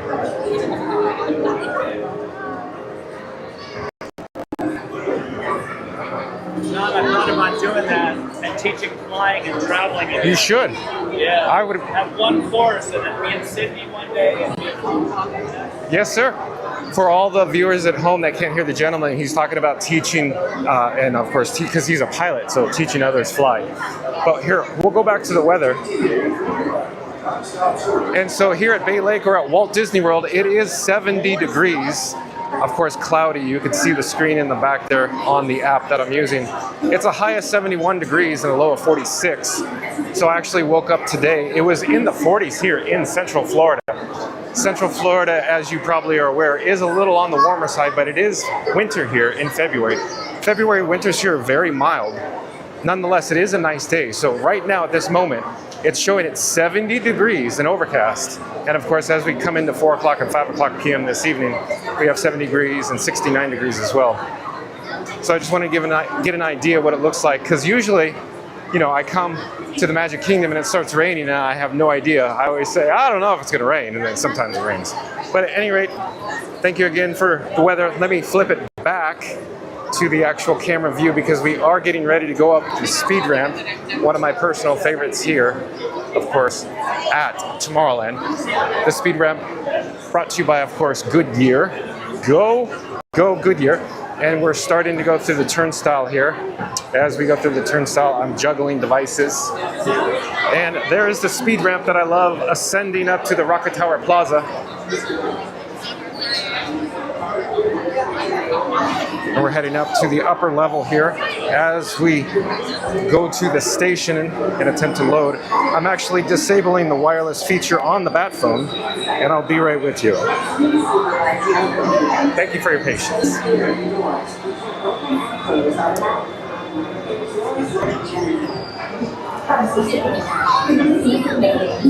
So we are now up on the mid-course. Above us, of course, is the Astro Orbiter, which is currently under rehab. You can choose to use the gantry lifts or the elevator to gain access to the Astro Orbiter in the event that it is operating and open to the guests. Inside your car. We're now in the queue here. We can take a look below of the speed ramp that we just came up. And you can see, of course, the ramp on our side, and over on the opposite side, the ramp descending back down to ground level. Above here, some of the vehicles are coming back into the station platform. Of course, the turntable, if we look carefully, matches its speed with the trains as well. And we're slowly going to turn the camera here. We'll get a shot of the load area just in the foreground of the gantry. Gantry, of course, in the background. Orange-ish in color as we awkwardly look at the backside of the monitor. For the tower console here at the People Mover, in just a few moments, we will be boarding on our People Mover vehicle. I think for the original vehicles, for the design, I think they are so sleek, and I think they're continue to be modern and futuristic. Well, there's just one. Nice cast member says that we're going to go. Oh, thank you, have a great day. We're going to load in this vehicle here. Hello there. Cass said, watch your step. I'm taking the bat phone out of my rear pocket, putting it in my front pocket, and I will show you what it looks like. We can even get a shot of Space Mountains off in the distance with its nice spires extending into the Florida sky, all sleek and futuristic. And please supervise younger beings. Stay clear of the doors. Anybody in the chat, open and close on is one of your favorite attractions like mine in Tomorrowland here at the Magic Kingdom? Is it actually the People Mover? The train in front of us is going to actually advance a little faster. We actually have the front, so we're in luck. I get to bring to you the front view from this vehicle here at the People Mover. Legs and other appendages inside your car. And please supervise younger beings. Stay clear of the doors, which will open and close automatically.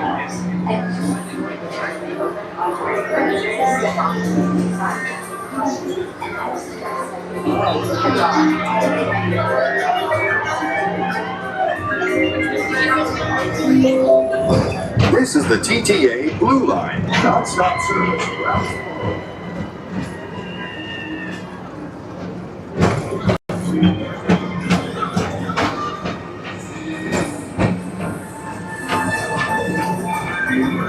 Greetings, intergalactic travelers. Welcome aboard the People Mover, presented by Enterprise. I'm Borak 5, your guide aboard this highway in the sky, the absolute best way to see Tomorrowland. My stars, is there ever lots to see? From spacecraft to monster labs, there's really nothing like today in Tomorrowland. For your safety, if you have wings, jetpacks, or gravity polarizers, please do not If fly well on you board. had wings, had wings.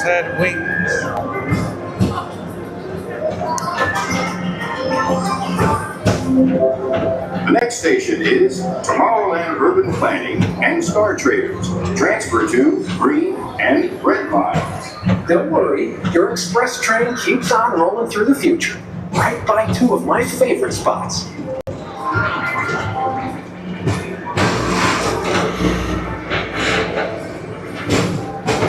First up, Progress City, Walt Disney's amazing dream for a community of tomorrow. Did you know Progress City inspired Epcot? And a lot of the visionary ideas throughout Walt Disney World. Look, there's even a tiny People Mover. I wonder if that means there's a tiny board.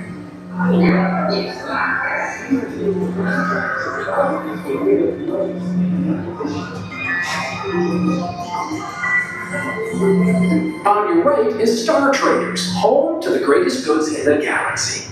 Except actual stars. Those are no longer sold. Excellent view of Rocket Tower Plaza. And I'll slowly point to the other side of the vehicle. Now approaching Tomorrowland Speedway and Tron Light Cycle Run. I love a good circuit, and these are two of the best tracks in the cosmos for a bit of light, speedy competition.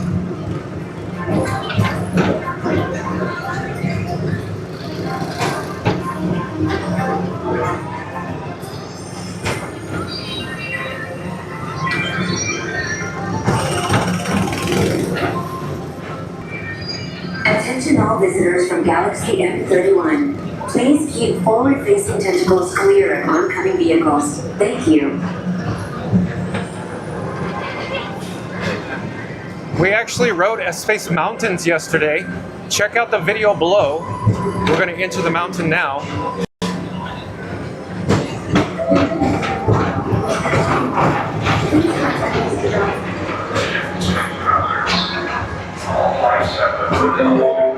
This is Starship 75. Or as we look at the power of space, our high-speed rocket goes to deep space research.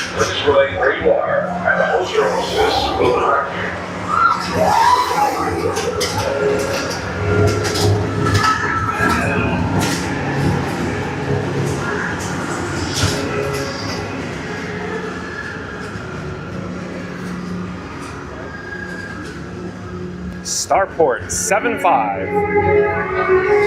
Let relaxation wash over you at the most refreshing retreat in the galaxy, the coral groves of Pisces 7. You H2 owe it to yourself. Book today.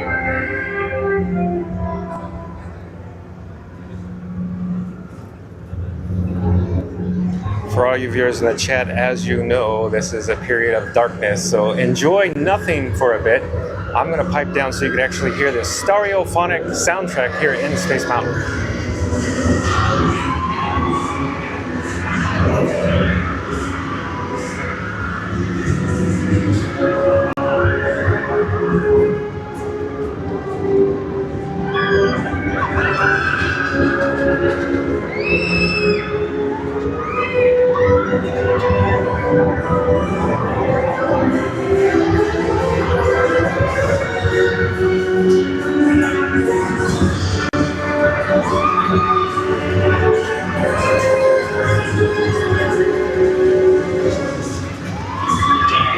A light at the end of the tunnel.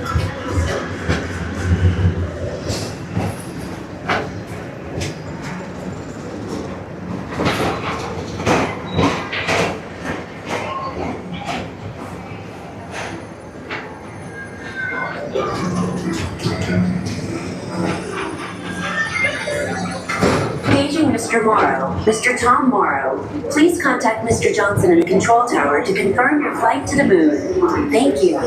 Forward-facing tentacles clear of oncoming vehicles. Thank you.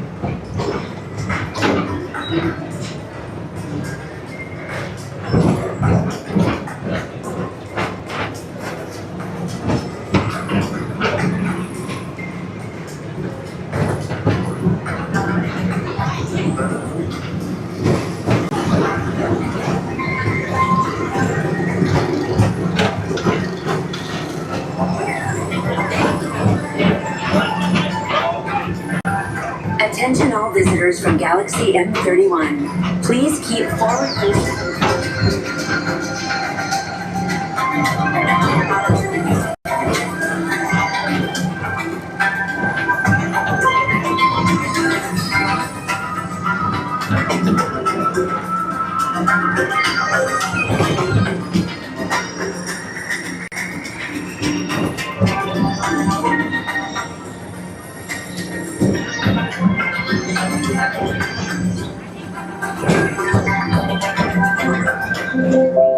The next station is Walt Disney's Carousel of Progress. As usual, and so is the carousel. Like progress itself, this theater never stops, inspiring new generations to dream of a great, big, beautiful tomorrow.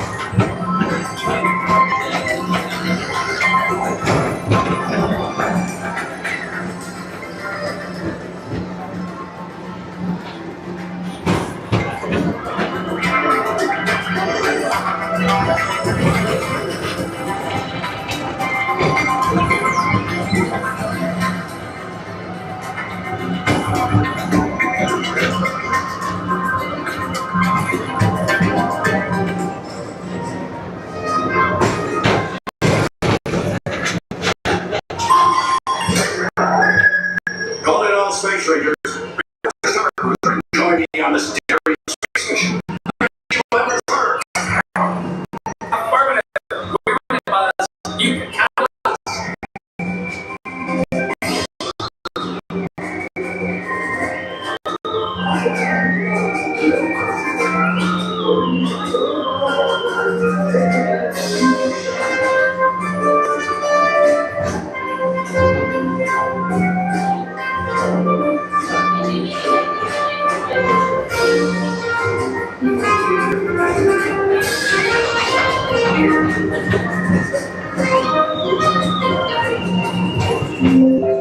Now approaching Monsters Incorporated laugh floor. Mike Wazowski has brought in some real monsters of comedy. Whether you have one eye or 9, take the time to see this show. Now approaching Tomorrowland Florida Station. My fellow sentient life forms, our people mover journey has nearly come full orbit. Thanks for riding with us. It's been a pleasure to have you aboard. And even though we're concluding, this is always my favorite part. Because now is the time, now is the best time to go out and explore tomorrow, today. See you in the future.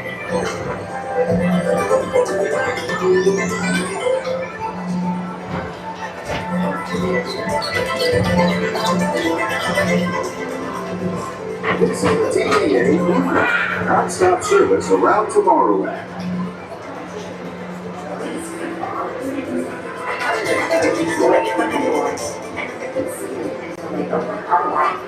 Step onto the moving platform with caution and exit by stepping away from the car. Thank you. Please keep arms, antennae, and other appendages away from the doors and remain seated until they open automatically. Step onto the moving platform with caution and exit by stepping away from the car. Thank you. Please keep arms, antennae, and other appendages away from the doors. Nice cast member says watch our step. We, of course, the rotating platform. Platform with caution and exit by stepping away from the car. Thank you. Please keep arms, Where's that video being shown? YouTube. Here, I'll just pull over here for just a moment. Sheila, nice to meet you guys. I don't want to be seen in the public. No problem. I'm pointing here. I'll just show you my phone here. I think I was shown on your video stream though. That's me, John with Fun to Be Free.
Hello everyone, John with Fun to Be Free back. Thank you for your patience. We're in Tomorrowland right now, and if we look overhead, there's a sign that says, thanks for riding. Of course, sponsored in part by Enterprise. We're headed back down to ground level here. And Ryan Wesley in the chat. Ryan Wesley, you still there? We're actually headed over Walt Disney's Carousel of Progress, since Ryan Wesley wanted to inquire about my favorite attractions here in Tomorrowland. And like I mentioned before, People Mover is one of them. The opposite one is the second one in nature, Walt Disney's Carousel of Progress. They're actually loading right now, but I don't think we're actually going to make that show. We could attempt to get up the platform. There is a cast member running back to the console, not certain. He probably had to hit the doors. I'm not certain what's going on. He probably had to miss his timing. But overhead here is the actual People Mover track, cycling. while we're here, I wanted to show you this attraction poster here. It says, visit Carousel of Progress, a Walt Disney presentation at the 1964-65 New York World's Fair. And down here, it also says Walt Disney's Carousel of Progress. I'll push in further so you can read it. The Carousel of Progress first premiered at the 1964-65 New York World's Fair. The show then moved to Disneyland, where it opened as part of a new Tomorrowland. In 1973, Carousel of Progress relocated to its current home here in the Magic Kingdom at Walt Disney World, where it continues to entertain guests from around the globe. So I was going to mention all that, but they more succinctly summed it right up. But I love this artwork here. It's watercolor in nature at the World's Fair.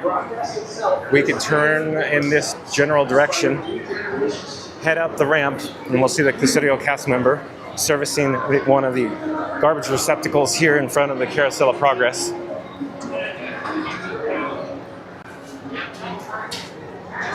And we're attempting to go through the entrance here. Just overhead is one of the pre-show films featuring Walt Disney. We're getting a quick shot of this. Right now, actually.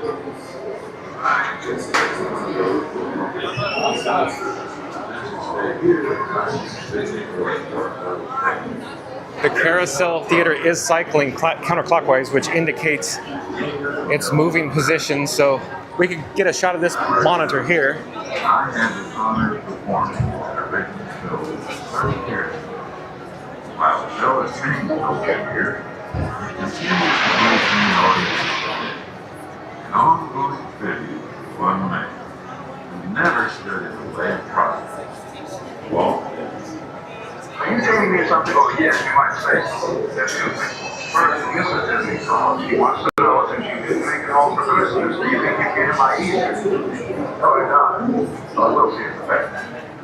All right, and the carousel has stopped. The doors are opening now. The cast member needs to come down this pathway and, of course, open the chains for us.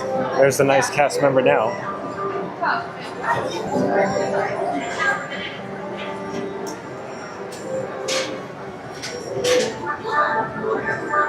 And all these various guests are attempting to load. Hello there, we have a guest inquiring. I'll be right with you for all the chat members. How can I help you? Oh, nothing. Oh. We're not. Oh. We're admiring I your see. camera. Oh, I see. So we love it. The guests behind us were just looking to see what's going on. Ooh. It's like the Wizard of Oz behind the screen. Oh my God, this is amazing. We're actually live on YouTube. Are we? What's up, YouTube?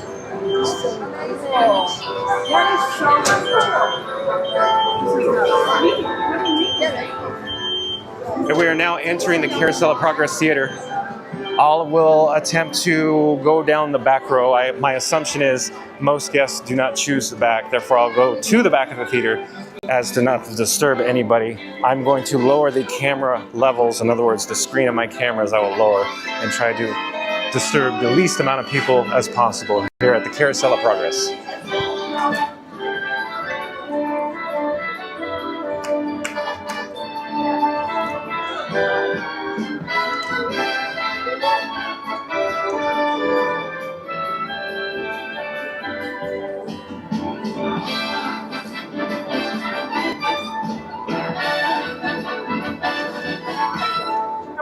Welcome to Walt Disney's Carousel of Progress. As a friendly reminder, this is a 20-minute long history show in which the theater is going to rotate multiple times. Because this, we ask that you remain fully seated throughout the entire show. If you feel you can't stay with us for the whole 20 minutes, we ask that you kindly gather your belongings now and exit the theater to my right. This will be your one and only chance to exit because once I leave, you must stay.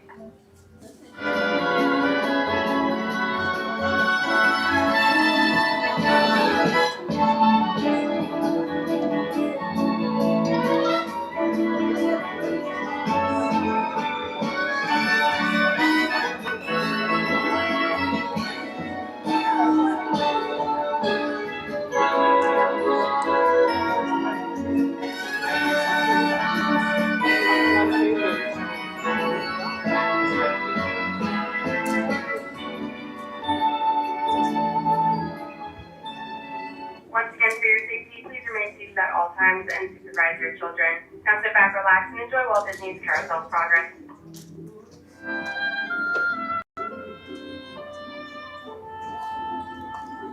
Welcome to Walt Disney's Carousel of Progress. You're in for a real treat. The Carousel of Progress was Walt's own idea from beginning to end. He loved it. He introduced the show at the World's Fair in New York City in 1964, and it was an immediate smash hit. Millions of people came to see it. And since then, the Carousel of Progress has had more performances than any other stage show in the history of American theater. You know, Walt loved the idea of progress, and he loved the American family. And he himself was probably as American as anyone could possibly be. He thought it would be fun to watch the American family go through the 20th century, experiencing all the new wonders as they came. And he put them together in a show called Carousel of Progress, which we are now about to see. Although our Carousel family has experienced a few changes over the years, our show still revolves around the same theme, and that's progress. May the century begin. There's a great, big, beautiful tomorrow, shining at the end of every day. There's a great, big, beautiful tomorrow, and tomorrow is just a dream away. And there's a dream that's so tomorrow's a dream.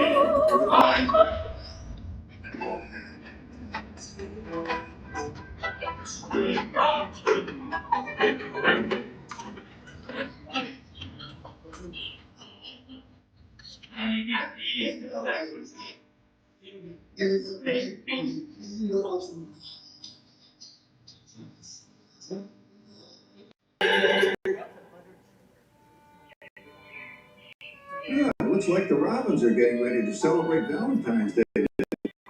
Year is it? Oh, right around the turn of the century. Believe me, things couldn't be any better than they are today. Yes, sir, buildings are towering now as high as 20 stories. And moving pictures flicker up on a big screen. We have almost 8,000 automobiles in this country, and we can travel by train from New York to California in less than 7 days. And I even hear tell about two brothers from North Carolina who are working on some kind of flying contraption. It'll never work.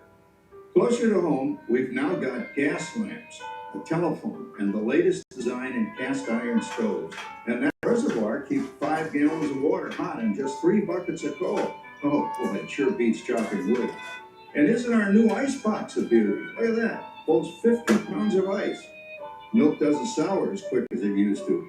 And our dog Rover here keeps the water in the drip pan from overflowing. It wasn't too long ago we had to carry water from a well. And thanks to progress, we've got a pump right here in the kitchen. Of course, we keep a bucket of water handy to prime it with. Yes, sir, we've got everything we need to make life easier. Say, Mother, I was reading about a fellow named Tom Edison who's working on an idea for snap-on electric lights. Electric lights? No more kerosene. No more gas. Sarah sure gets to the core of the apple. But we do have this new wash day marvel. Now it takes me only 5 hours to do the wash. Imagine, it used to take 2 days. Well, that's right, folks. Now Sarah has time for other things Like canning and cleaning the oven. Yes, dear. Ovens don't just clean themselves, you know. I know, dear.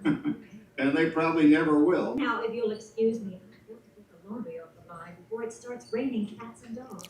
Oh, don't worry, Rover. She didn't mean real dogs. Besides, it's not going to rain today. My lumbago isn't acting up.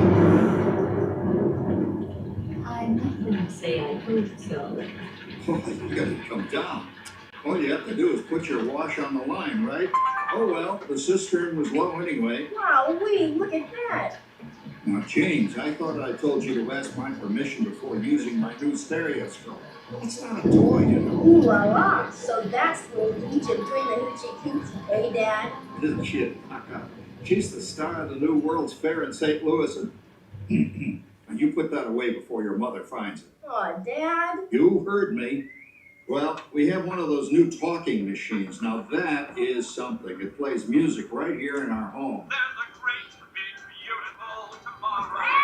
She keeps that thing going all day long. Progress. Oh, Papa. Yes, Patricia? Papa, all these people. I'm indecent. Don't worry, Patricia. They're friends. That's our teenage daughter. She's getting ready to go to a Valentine's dance across town on one of those new horseless trolleys. I think it's very romantic for taking Mother out for Valentine's dinner this year. Well, you know what kind of sport I am. I only hope I have an evening as romantic as yours and Now, you be home by 9 o'clock, daughter. You hear me? Oh, well, with all this talking, I've worked up quite a thirst. I think I'll take one of those newfangled trolleys down to the drugstore soda fountain and meet the boys for a cold sarsaparilla. Oh, I'm sorry, I forgot. We're drinking root beer now. Same kind of thing, different name. Well, that's progress for you. And speaking of progress, there's a great big beautiful...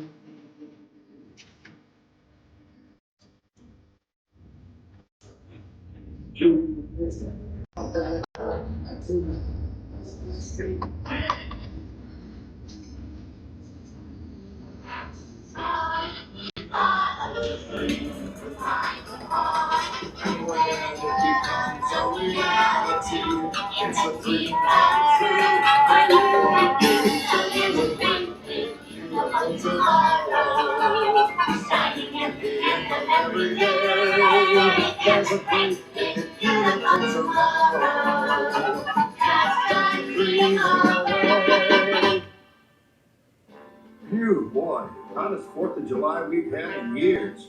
We've come a long way, though, since the turn of the century, over 20-some-odd years ago. You know that pilot fella, Charles Lindbergh? He's about to fly a single-wing airplane all the way across the Atlantic. He's never going to make it. And sports stadiums are springing up all over. And boy, nobody hits that old horse high like that new fella Babe Ruth.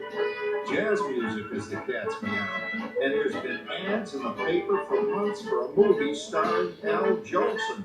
He's going to talk and sing. Oh, boy, I've got to see that. There goes Schwartz in his Hupmobile. He sure loves that horn. You know, in my new Essex, I've got an electric starter. Now I don't have to crank. We can travel from New York to Los Angeles by train in only 3 days. And we've got a house full of new electrical servants. Mr. Edison sure added life to our home.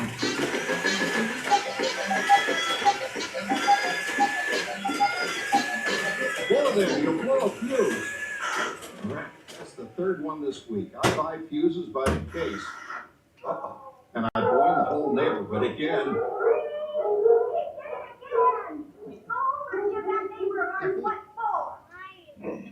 Easy, Rover. Jimmy, hurry up with that fuse. Shucks! Every time he has company, he blows a fuse. And guess who always has to change it? I heard that, young man. I heard that. Oh, well, that's more like it. John, yours is the last costume I've got to finish before the parade starts. Sarah's Ladies Club is responsible for our town's 4th of July celebration tonight. She's got us all roped into performing in their program. And I've decided we're going as George and Martha Washington, dear. Oh, the father of our country. That's a role that really fits me. You know, I'm so glad we installed an electric light fixture here on the porch, because it's just too darn hot to be sewing inside. Yes, Sarah. You know, next year I'd like to go as Benedict Arnold. Wait until you see what I've got planned for the fireworks show tonight. Rover, don't interrupt while Sarah's interrupting. And guess who volunteered to choose the music for the program? I did, Pop. Listen to this.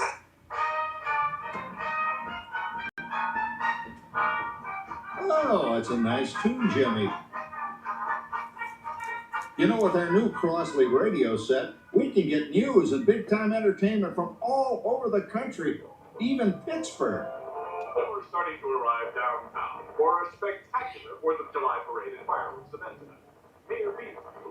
Oh, Patricia. Yes, Father? Better get a move on. The radio says folks are arriving downtown. Do I really have to go? If my new boyfriend Theodore sees me in this, it'll scare him away. Oh, dear. If that happens, you'll always have that torch you can carry for him. Oh, Father. Calm down, Rover. I was only kidding. By the way, we have indoor plumbing now. Oh, boy, that's really great on cold nights, especially for our perennial house guest, old Uncle Orville. Uncle Orville's taken over the coolest spot in the house, of course, and he's rigged up a real clever contraption. He calls it air cooling. Too bad he's not reading the help wanted ads. No privacy, it's all around this place. Sorry, Orville. You know, considering all the... Oh, coming, Martha, as I was saying, considering all the conveniences we now have, I'll say that we're really on easy street these days. It just can't get any better. Just goes to show that there's a great big beautiful tomorrow shining at the end of every day. There's a great big beautiful tomorrow, and tomorrow is just a dream away.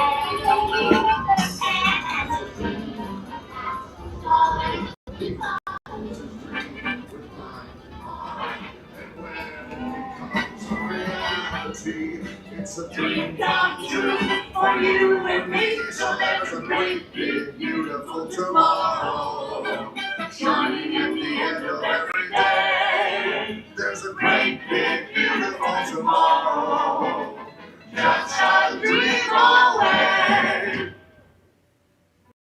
Well, it's another Halloween here in the fabulous 40s. Everything is better than ever now. And we've got some amazing new wonders around the house to prove it. For instance, our refrigerator holds more food and ice cubes. And thanks to our automatic dishwasher, I don't have to dry the dishes anymore after supper. Gives Rover and me more time to enjoy our evening stroll together. Later, boy. Oh, and here's something else that's new. I just heard a new term today on the radio. Fella says, we've got something now called the rat race. Did you ever hear that one? It sure describes my life. I'm involved in something now called commuting. I drive into the city for work all day and then turn right around and drive all the way back. And the highway is crowded with fellow rats doing the same thing. That's what they call progress, dear. Yeah, I guess she's right. But we do have television when it works. Gives you something to do after you come home. I kind of like it, you know? Guy named John Cameron Swayze gives us all the news. And then they have all this singing and dancing. A lot of fluff, but it's fun. You know, I predict the day when millions of people will learn Latin and Greek sitting in front of their TV sets. Are you awake, dear?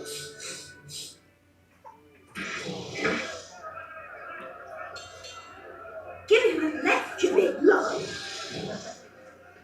Ah, yes, a new age of electronic civilization is upon us. Hey, Dad, what do you think of my jack-o'-lantern? Oh, boy, that's scary. That's because I'm using my beautiful sister Patty's picture for a model. Down, Rover. Jim, Rover appreciates your joke. Now, you're always kidding poor Patty. She's certainly prettier than either of you.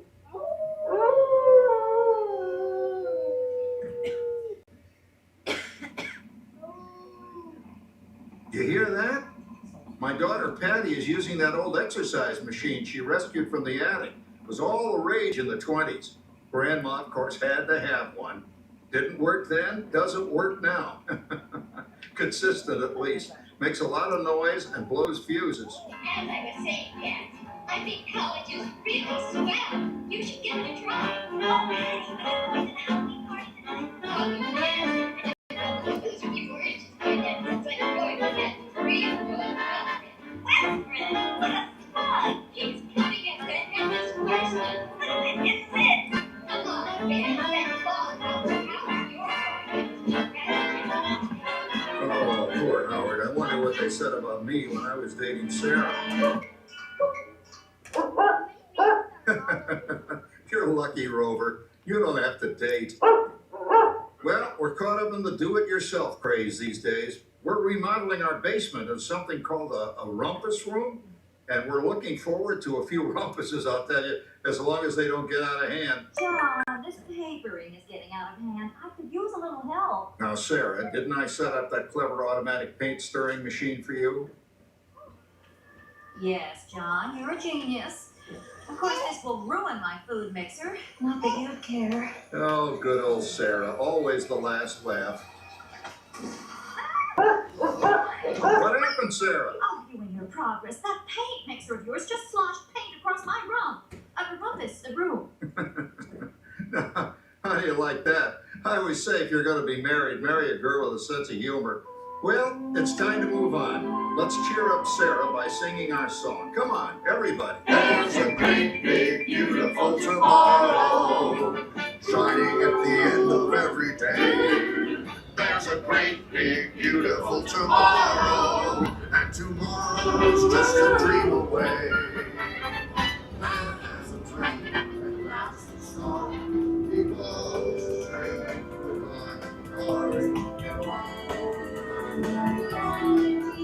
it's a dream come true for you and me. So there's a great, big, beautiful tomorrow, shining at the end of every day. There's a great, big, beautiful tomorrow, Just a dream away. Isn't it a pleasant holiday? I don't know, turkey's in the oven, it's peaceful and quiet. Yes! 300 points, my best score yet. Well, it was peaceful until Santa brought that new virtual reality space pilot game. Your turn, Grandma. Let's switch the image over to the TV so the resident flying ace can show you how it works. Now, it's a little tricky. Just use your game glove to fly behind the other guy and blast him with your laser blaster. Laser blaster? Well, I'll give it a try. Take a look around, Grandma. You're in the ship. Feels like I'm really there. Okay, get ready. You're about to blast off. Here goes nothing. Whoa. All right, here it comes. Oh, you missed him. Hey everybody, I'm done programming our new voice activation system. Now all our household items will do anything we tell them to do. Great. Tell the refrigerator to bring me a root beer. Well, it can't quite do that. But I'll show you something it can do. Tree lights 30% brighter. Oh, that's no big deal. Anybody can do that voice activated stuff. Watch this. Roar! Speak! John, the oven should respond to your voice commands now. Give me a try. Oh, okay. Here goes. Temperature to 375. Temperature increase to 375. Look at that. It even talks back. Reminds me of certain people I know. Yeah, right, Dad. You gotta lose him, Grandma. Bank to the right. Remember Dad's turkey last year? Yeah, that thing really smoked up the place when it burned, didn't it? We ended up microwaving frozen pizzas. Well, no need to worry about the turkey this year. Not with an oven that will do anything your father tells it to do. Oh, good shot. Did you see that? Dad, Grandma's up to 550 points. Did you say 550? Hey, she's getting the hang of that thing. I can't believe all the new gadgets they've got now. You know, in my day, Oh no. You're not going to tell us about the old days when you didn't even have a car phone. hey, Trish, for a while we didn't even have a house phone. Not to mention laser discs, high-def TV. Everything is automated today, including that. No privacy at all around this place. Sorry, Oracle. Anyway, you guys don't know how good you got it nowadays. You know, my grandpa told me the very same thing when I was a kid. Take that, you nincompoop! Hey, check it out, Dad. Grandma's up to 975 points. Wow, 975. Temperature increase to 975. Big mode overload. Command error. John, what's wrong with the oven? What?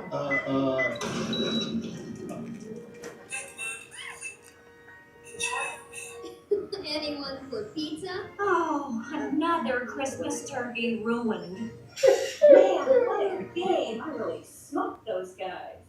Looks like I'm resident flying ace now. Oh, best 2 out of 3, Grandma. Later, kid. Boy, that was fun.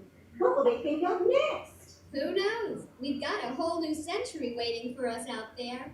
Yeah, and maybe sometime in the new century, your father will learn how to talk to our oven.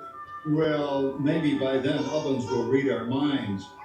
But hey, as long as we're all here and happy and together for the holidays, who cares if I burned our Christmas turkey? I do. I'm starving.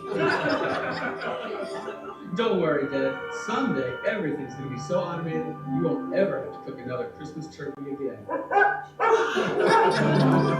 There's a great, big, beautiful tomorrow, shining at the end of every day. There's a great big beautiful tomorrow, and tomorrow is just a dream away. Man has a dream, and that's the start. He follows his dream with mind and heart. When it becomes a reality, it's a dream come true for you and me. So there's a great big beautiful tomorrow, shining at the end of every day. There's a great big beautiful tomorrow, just a dream away. Thank you for joining us on Walt Disney's Carousel of Progress. We hope you've enjoyed this tribute to the 1964 Carousel of Progress from the New York World's Fair. Please gather all of your personal belongings and exit through the doors located at the back of the theater. Have a great big beautiful day. Remember, Slowly turning the camera as we walk outside. So for everybody in the chat, one of my devices is at 4%. In the event this device dies, the stream most likely will end on its own. It'll just go off. So I'm actually trying to walk at a very accelerated rate to get a replacement fuel rod. We're down to 3% now, so it's a race against time. I'm taking the fuel rod out of its holder. I have it in my hand so I can quickly exchange it over here at the Merchant of Venus. This is going to be a close one. As it turns out, the stream actually died on me yesterday, and these fuel rods, I got to purchase another one, I guess, so I could have two of them. In other words, alternate. I could keep one in my pocket, one on my camera rig, and then when I go to get them, I could always get two of them at the same time. So if I'm ever in a spot like the Carousel of Progress, which is an extremely long show, and as I walked into the theater, I looked at the camera levels and went, oh boy, this is gonna be close. But I gave it a judgment call. I'm like, I don't know if we can make it, but you know, keep your fingers crossed. We're gonna get to the machine and plug it in time. Here we go, it's getting down there, still says 3%. Oh, we have people at the machine here that is currently purchasing. So in just a moment here, they are going to make their purchase. They took out their card. And I've heard the clunk, so I think we got it. Oh, excuse me, sir. And the camera's just swinging wildly around here. And we're next up to get a portable charger here, fuel rod. Got some gas crossing, so point down on the screen. Put it in the machine, check in my devices. It says 2% on my streaming device, 2%. So here we go, race against time, putting it in the holder and gonna plug it in. And we have success, it's charging. So hopefully it will maintain at 2%. In the meantime, I'm walking out to Tomorrowland right now. I'm gonna gently put my camera rig down for just a moment. I'm gonna juggle my phone. I'm switching the bat phone from front pocket to rear pocket since I was inside the Carousel of Progress. At this moment, we'll take a quick look at the rest of Tomorrowland here before we leave. I'm looking at the time. It is 4:48 Eastern time. I wanna actually head down towards the hub, check out the Walt and Mickey's Partner statue, of course, Cinderella Castle. I wanna look at the attendance in that area right now.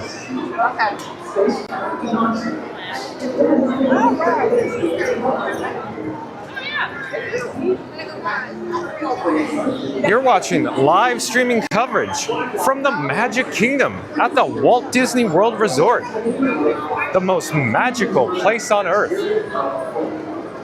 Thanks for riding with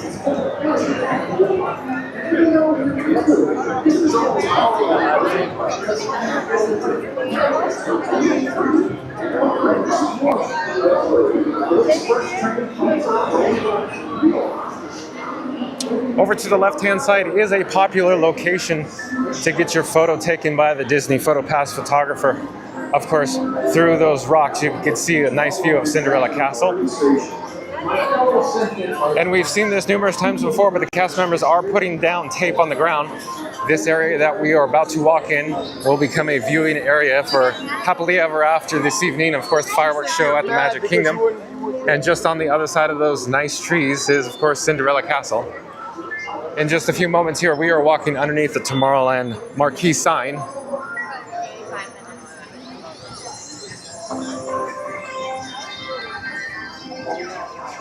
Look at this stunning tree, pink in color with all the blossoms.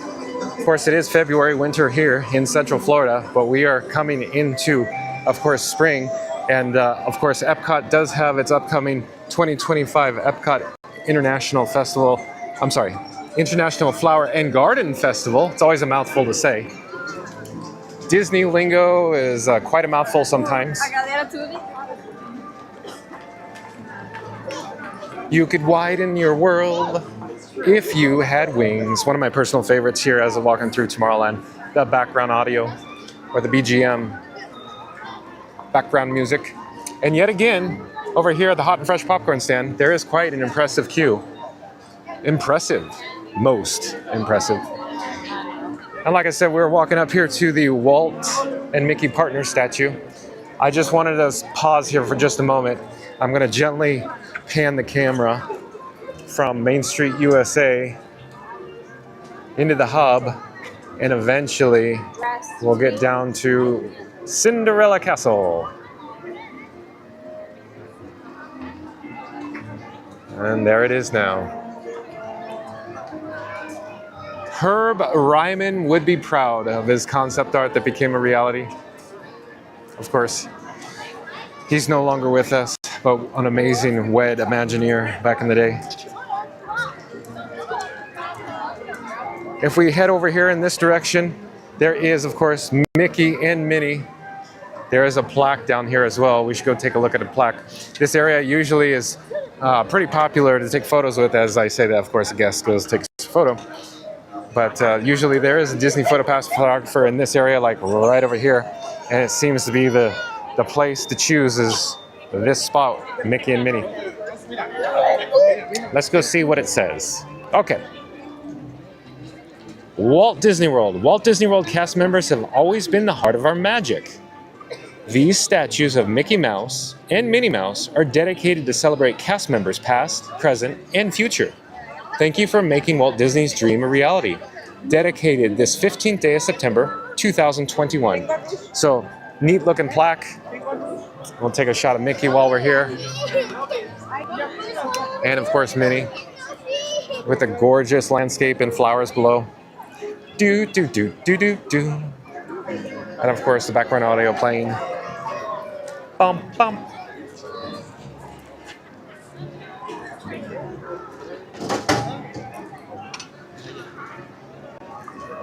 I do believe we're listening to Hello Dolly at the moment. 20th Century Fox production, circa late 60s. 1969, if I remember correctly. Anybody in the chat? No, Hello Dolly, and what year it was? 1969? Well, hello, Dolly. And of course, everywhere we look, there are people taking their photographs right in front, of course, the beautiful Cinderella Castle. And as I get in the background of, you know, a weirdo in these people's photographs, we're taking a look at Cinderella Castle. Weaving and bobbing, it's not too hard to navigate here in the hub at this moment. But we saw earlier at the Disney Festival of Fantasy Parade, it was quite crowded. And I do believe I've seen that guest. They were standing in front of me at the gate when the parade was going in with a large camera. Various cast members around the area strewn about, including custodial cast members as well. Oh, and while we're here, there's Donald and Daisy. So we saw Mickey and Minnie. Let's go over here and just take a quick look at Donald and Daisy. These bronze statues that were installed here for the 50th, just we saw as the plaque indicated. Oh, and Kenneth! Kenneth is back from, he says, hello from Denmark to all. Yeah, wait, Kenneth, an international viewer. And he has what appears to be like a fox emoji icon on the screen. Hello, Kenneth. Thank you for joining us.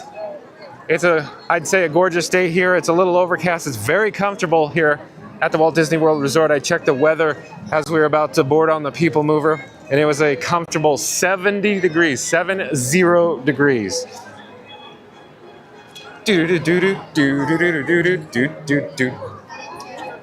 So I'm walking in circles, but there's Donald and Daisy again. We should go back and actually revisit the Walt and Mickey partner statue while we're here, because I cannot get enough of this area, and I'm sure all you viewers in the chat as well, you absolutely love this area of the park. I previously mentioned that two of my favorite locations where I spend the most amount of time in the Magic Kingdom, of course, is Main Street USA and Tomorrowland. But we're looking overhead here at the Walt and Mickey partner statue. And I've pointed this out before, and I'm sure everybody in the chat is well aware of this. But I just love the details that Blaine Gibson put into his art, a sculpture here, I should say. It's, of course, Walt's tie, his little tie pin, the Smoke Tree Ranch, indicating the Palm Springs, California ranch that he had to mortgage to actually finance Disneyland back in the early 50s there. We could pan down, even get a close-up of the flowers here, because as always, the Walt Disney World horticultural team does an excellent job maintaining all the landscaping. And of course, I want to point out, I really like the brass railing here. And of course, the wrought iron, such a neat touch. Sorry, oh, I'm getting in the way of all these. I'm sorry, excuse me, I'll get out of the way now, sorry. I was, you know, monopolizing all their time for their photos. But this nice little plant here, even just so immaculately, you know, pruned. So amazingly nice. But there is the backside of Walt and Mickey statues as well. And there is a Disney princess over here getting her photo taken by the Disney PhotoPass photographer. 1, 2, 3, look up. And off in the distance is an outdoor vending cast member selling the various balloons they have to offer. We can walk over in this general direction because, as I said before, I can't get enough of Main Street, especially the hub, right in front of the castle. I'm actually walking towards the fountain. I've pointed this out before, and I know everybody's seen this. There are fountains flanking the hub on the east and west side. And as I approach, you could actually hear, of course, the relaxing pitter-patter of all the drops coming off the fountain as well.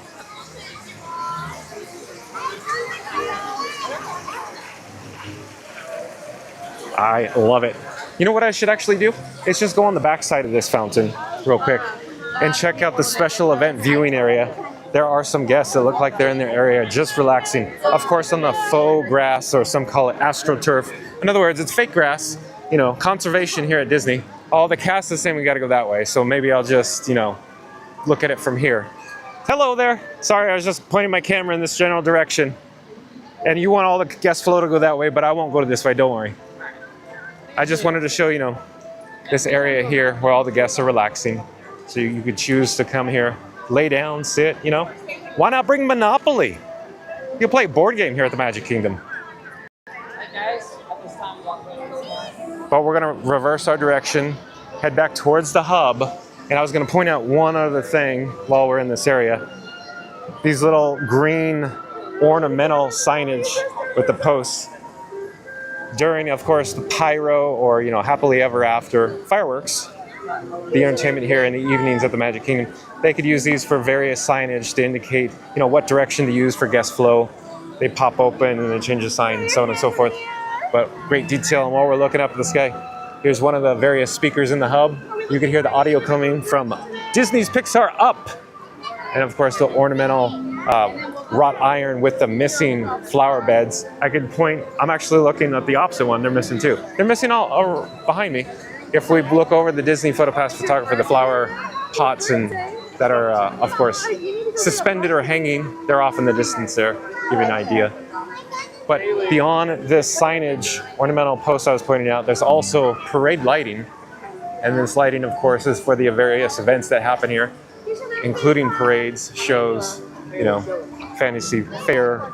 But I wanted to show one other thing while I'm just geeking out, nerding out here in this nice little area that's landscaped immaculately as well. There is this southern live oak, and if you look very carefully along the back side of it, there is some conduit that's more brownish in color, almost camouflaged into the bark of the tree. Of course, that is low voltage electrical that goes up the tree, and then it's really hard to see. Even my eyes can't really point them out, but they're everywhere up there. There's low voltage lighting, the twinkle lights, you know, all those nice little twinkle effect lights up in the tree. So a quick little tidbit there, but I'm sure everybody's aware of that. The other little effect that's really neat is, see this brown box? It's almost rectangular in shape, and it's pointing at an angle up at the tree here.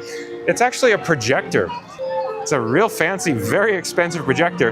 And that projector during Happily Ever After projects with, of course, laser mapping, projection technology. They projection map is the official term. Projection map lighting or effects, so that it becomes sparkles, it becomes lighting, it becomes, I don't want to say lightning, but gentle shimmering effects on the tree to go with the theme of the show, Happily Ever After, the fireworks show that's presented here in the evenings at the Magic Kingdom. And just a quick, I could even here, let me walk over here and I will turn the camera in a weird direction for me, but on camera it might not look weird, so you get an idea what it actually looks like. And there's the electrical outlets there in the planner as well. There's also large conduit that they can bring in, special event, of course, cables, like we did see during, Jalen Hurts was here for the Super Bowl party, the actual pre-parade, and they had, of course, in this area, media event, so they brought in extra juice, extra power, electricity, cabling systems. There, over here in this direction is another one of projectors we just looked at, and another one of the light towers. Of course, the light towers has a lot going on. I believe that thing on the bottom that's flat in shape, I believe that is a Wi-Fi antenna. I could be wrong and uncertain. Anybody in the chat knows more? I think that's the Wi-Fi. Above it is, of course, the electrical breakout boxes that services the actual lighting, the special event or parade lighting here in the hub. And some of those lights, when I say some, there's actually two of them, flank the left and right side of it, are motion lights. So they are programmable, controllable, and they could change color, change all the LEDs. Really neat, but very, very expensive. And of course, all the Walt Disney World techs that program it, they certainly know what they're doing. You can hear the steam whistle of the Liberty Bell. In fact, we should walk towards the Liberty Bell right now in that general direction. And as we do, the hub seems to have gotten more crowded. Is it just me or there's more people in the hub right now? Anybody in the chat seen what I'm seeing? I don't know if it's coming across on screen. I turn around and go, oh boy, there's actually more people here. It's here. I'll take a look or pan over here to the left-hand side. There are people that are currently sitting on the curb as well on Main Street, USA. And there's, of course, various cast members in the area. I call it guest control because in my days at Disneyland, guest control cast members, that's what they were called. Of course, the Walt Disney World Resort has different acronyms and lingo terminology. Here is an outdoor vending cart, or ODV, distributing for purchase of course bubble wands. Hello there. And we're headed actually towards Liberty Square because Liberty Bell got me all excited. Steam whistle, as you know, and you hear the clang clang of the brass bell. There's something magical about that sound. I believe it's just reminiscent for me of my childhood of the Mark Twain on the Rivers of America at Disneyland. That's why I'm just so partial to the steam whistle and the clang of the bell. Of course, you always hear me talk about the Walt Disney World Railroad, their steam whistle, their brass bell, and reminiscent, of course, of the Disneyland Railroad. And comment in the chat below if you could ride the train practically all day. And I know that there's a lot of people that say or overuse the statement, I could ride it all day long. Can you really ride the steam trains all day long? Can you really ride the Liberty Bell all day long? I'd say, for whatever reason, I think I could actually ride. Oh, we got some pavement improvement projects going on here with the actual bricks, some patchwork going on. But we'll continue because I want to get over here to the Liberty Bell, which actually I think left the dock and it's gone. But towering overhead is the large construction crane for the Big Thunder Mountain Railroad track replacement program system. I made that up. I don't know what they're actually calling it, but I thought it sounded good at the time. And as we enter Liberty Square, we could hear the patriotic music here emitting from the various speakers overhead. For example, in this location here, the open window, there's one of the speakers that's emitting the audio volume coming out now. And as we look on the other side of the pathway at Sleepy Hollow Refreshments, an open window up there with some more audio coming out of it. And up there as well. And now everybody in the chat's going, well, this is boring, just pointing out speakers. Come on, let's get on with the show. Yeah, I'm walking towards the dock here in Liberty Square. Oh man, there goes Liberty. Our timing's poor right now. It's over by Tiana's by Adventure. We're gonna completely miss out the actual Liberty Bell.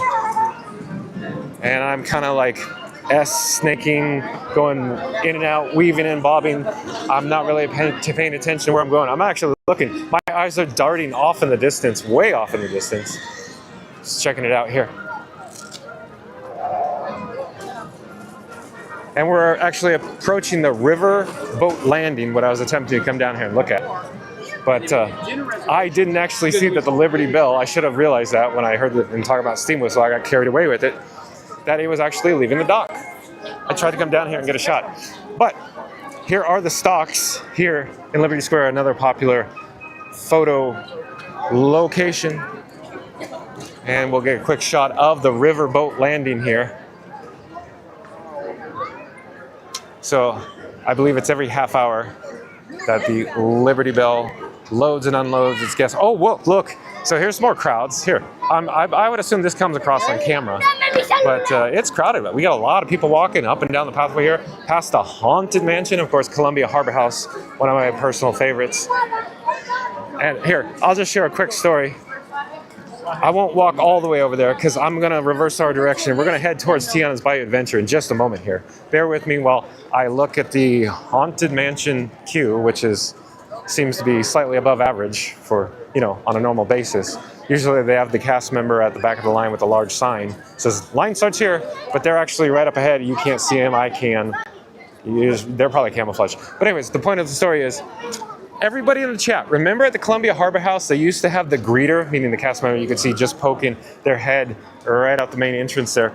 I'm going to turn the camera as I continue to talk because I want to head back in this direction up the parade route. Remember the greeter in the olden days? When I say olden days, not right now. I don't know when the last time they had it, but it was probably, 4 years ago. I'm making that up, not certain if it's 3 years ago, could be 5. At any rate, somewhere in that ballpark, the greeter would have the brass bell at Columbia Harbor House. And every time I heard that bell go ding-a-ding-a, I started calling Columbia Harbor House ding-a-ding-a because of the bell. And so the point of the story is, Pavlov's dogs, every time the bell rang, the dogs, their mouth would water and they come and get food. Pavlov's dogs. It was, for me, every time I heard a bell from that point forward in my head, ding-a-ding-a, whatever it is, wherever I was, anywhere, I would instantly get hungry for tuna fish sandwiches because, of course, they serve tuna fish at the Columbia Harbor House. So just to review real quick, anytime I heard a bell, I became Pavlov's dogs. My mouth started watering and I wanted tuna fish when I heard a bell. So that's a true story. Everybody in the chat's going, can that be real? Yeah, that's a true story. You'll only get exclusive stories here that are absolutely true. No over-embellishments. If I do over-embellish something, I will tell you. And you've probably, if you go back in previous videos, you'll see that I'll just say, I'm not over-embellishing, this is an actual true story. But down below is the Poop River. Everybody knows that in the chat. I'll spare you that story. And I just wanted to point out here, this frozen treats location, the outdoor vending location here, is now closed up. They just closed up shop. They're out of here. They don't even sell ice cream for the Disney Adventure Friends Cavalcade. And I don't have all the data or background on this, so I'm just going to completely make this one up. But my guess is the revenue, or in other words, the ice cream they sell, actually dips or it drops at a certain time. And that time, my money's on them, I'm guessing, like 4 o'clock, 4:30. That's be my guess, where ice cream's probably a little more popular from, let's just make this up. I'm not positive, but anybody in the chat know more. Probably from, say, 1 o'clock, 1:30 p.m. through 4 o'clock, 4:30 p.m. So there's probably a sweet spot where they generate the majority of the revenue on ice cream.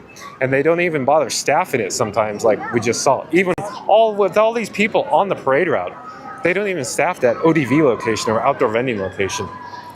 And as you look ahead, there are some crowds that are gathered for the Disney Adventure Friends Cavalcade. I see various cast members here on the route as well.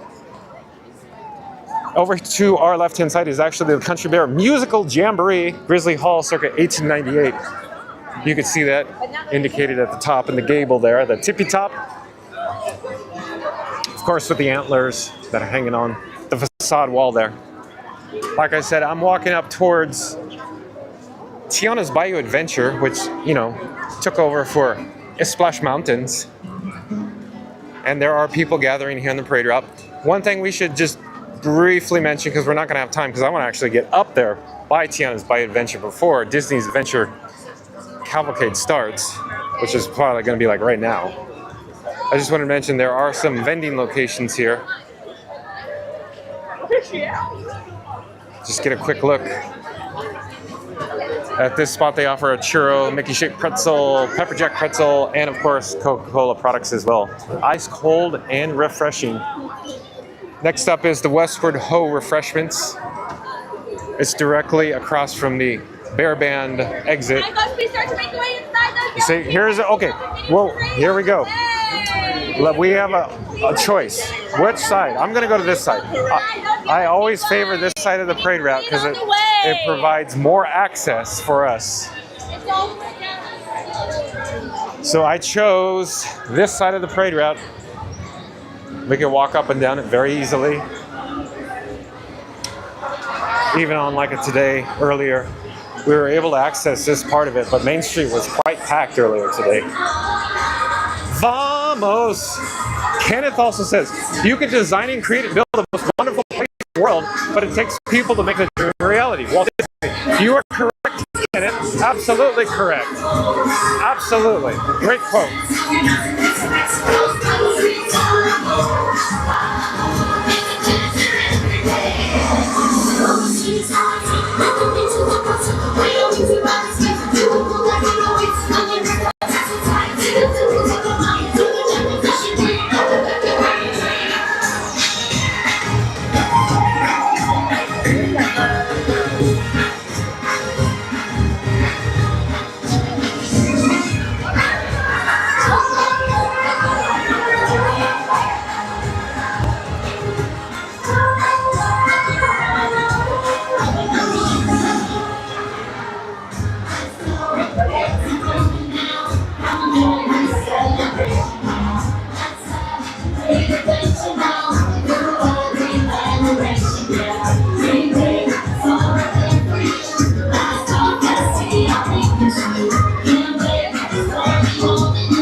I want to quickly show you what I'm looking at. Here's the crowd. I'm kind of locked in here at the moment. Everybody's like, That fair thing was actually pretty good.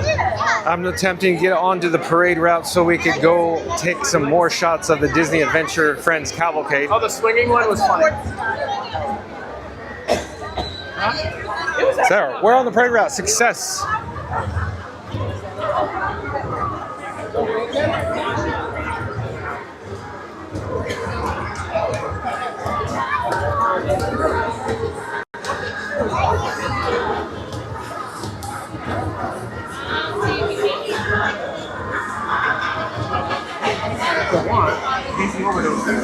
Weaving and bobbing here on the route, making headway. We're attempting to get back, or I should say up to the rope, so we can bring you more views of Marie from Aristocats.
I'm sorry? You say hi. Okay.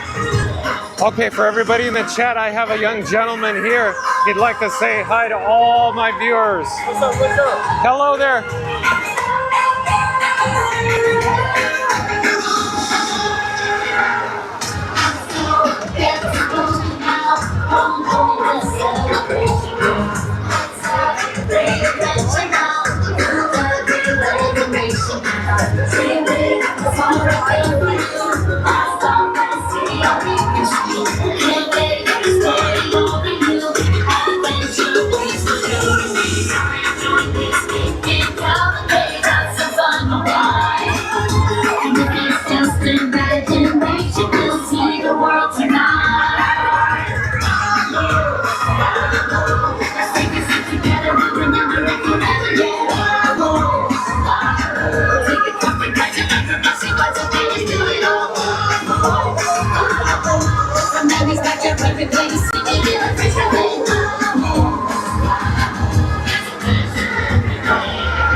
And we just lost parade audio in this zone, not unusual.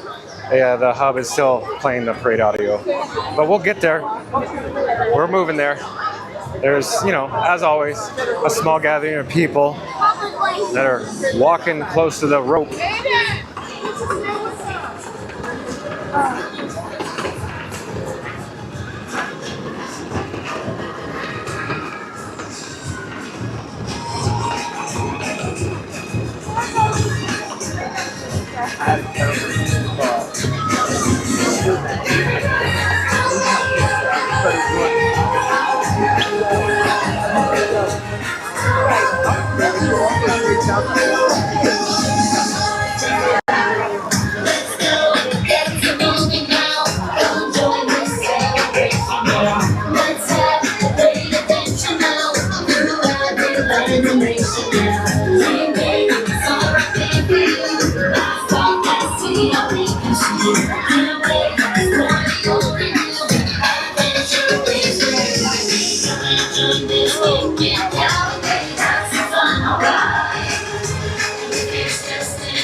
Oh, excuse me.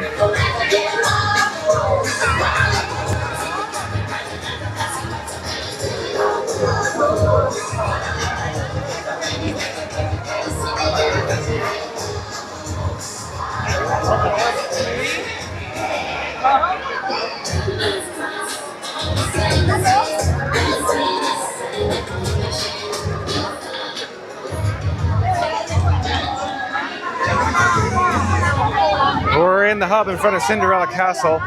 There's, of course, numerous guests. They're not certain what direction they're headed. I'm actually trying to get to the front of the cavalcade, as I always do, to bring you more of Disney Adventure Friends Cavalcade. We're making headway here as we're leaving the hub, and we'll walk up on the sidewalk here in just a moment.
We got the gates closing here in Town Square.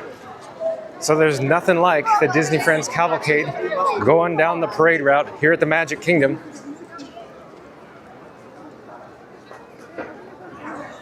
Remember to like, comment, and subscribe.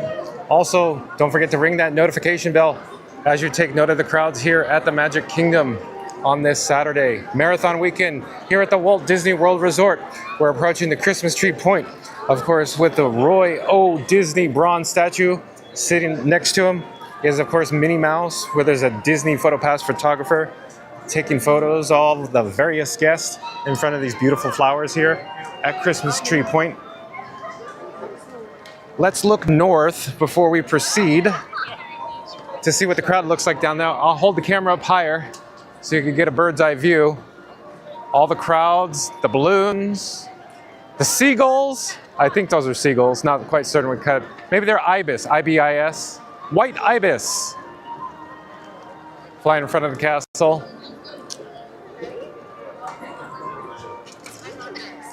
Great time to be here in Town Square.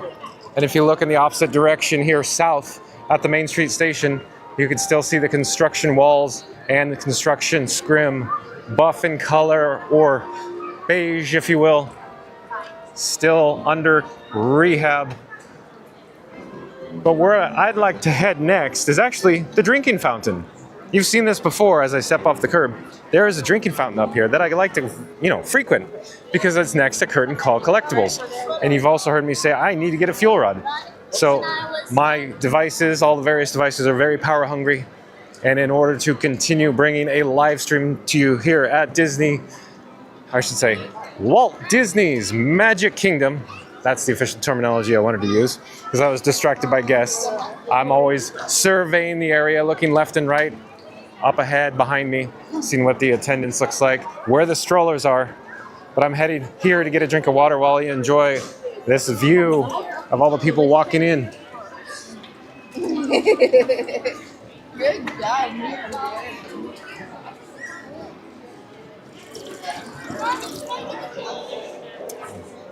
Thank you for your patience. I'm going to slowly turn the camera. We're going to head underneath the Curtain Call marquee sign. There's a stroller in front of me blocking my access as I attempt to walk up these steps here in a moment. Hold on just a second. Ooh, Walt Disney World Railroad train whistle coming into the Main Street Station. We might just get a quick shot of it. I think we're in luck. There it is. Let's see what we're working with here. The Lily Bell. Bingo. Brass bell.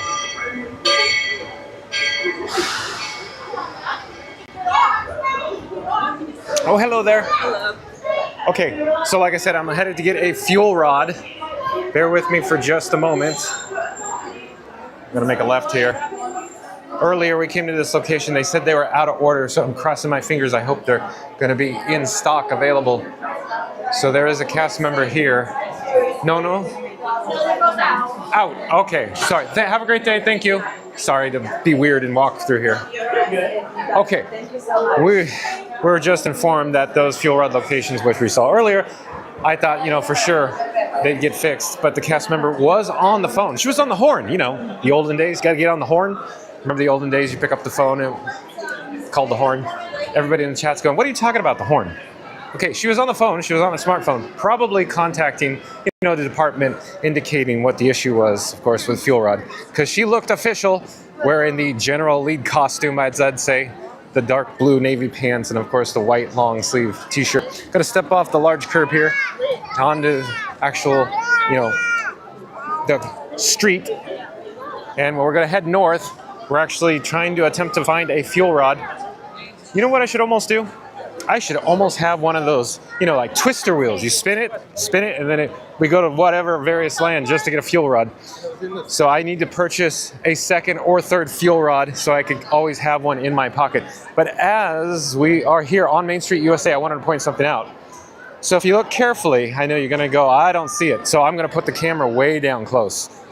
Okay, in between the track here, so the rail, the track, the metal piece is here.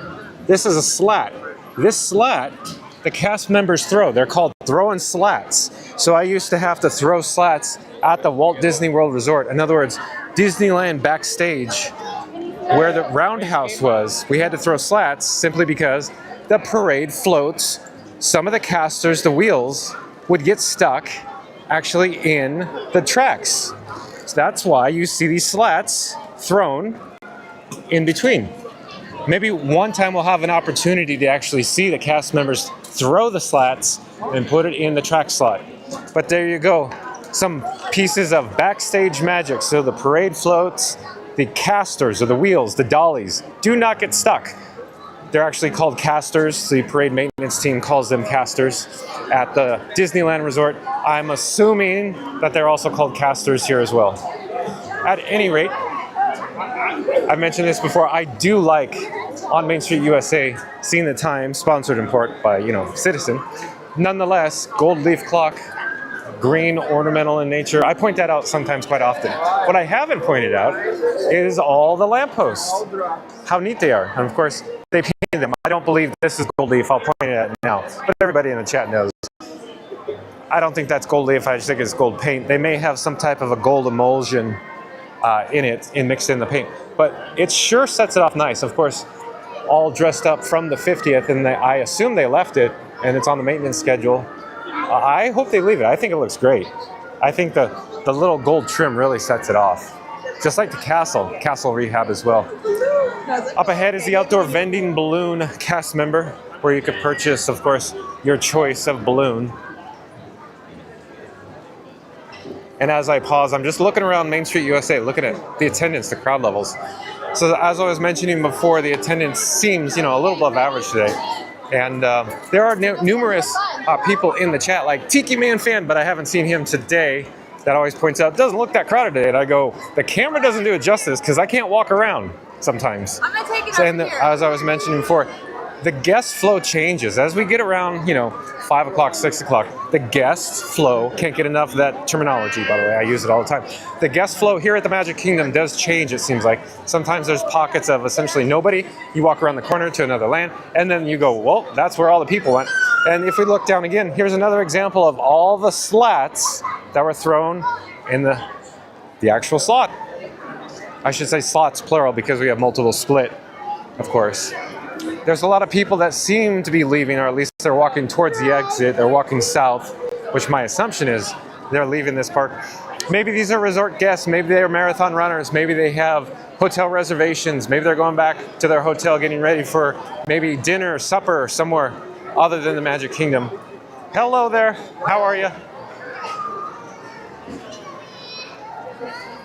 And I do believe that we just passed Resort TV 1, Josh. For all the viewers in the chat, I'm sure you jump around to see what's going on. But we could actually head over here. I do believe we hear the Main Street pianist, the piano player. We could go take a quick look here. As I said before, I'm attempting to go get a fuel rod. Oh, yeah, there is a small gathering here.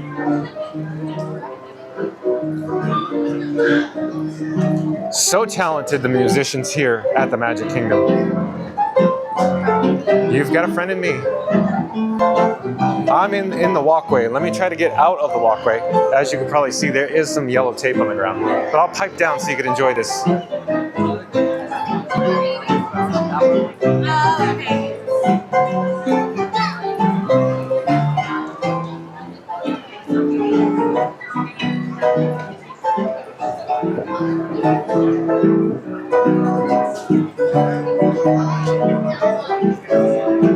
So it's like 4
so tired, babe. You know what?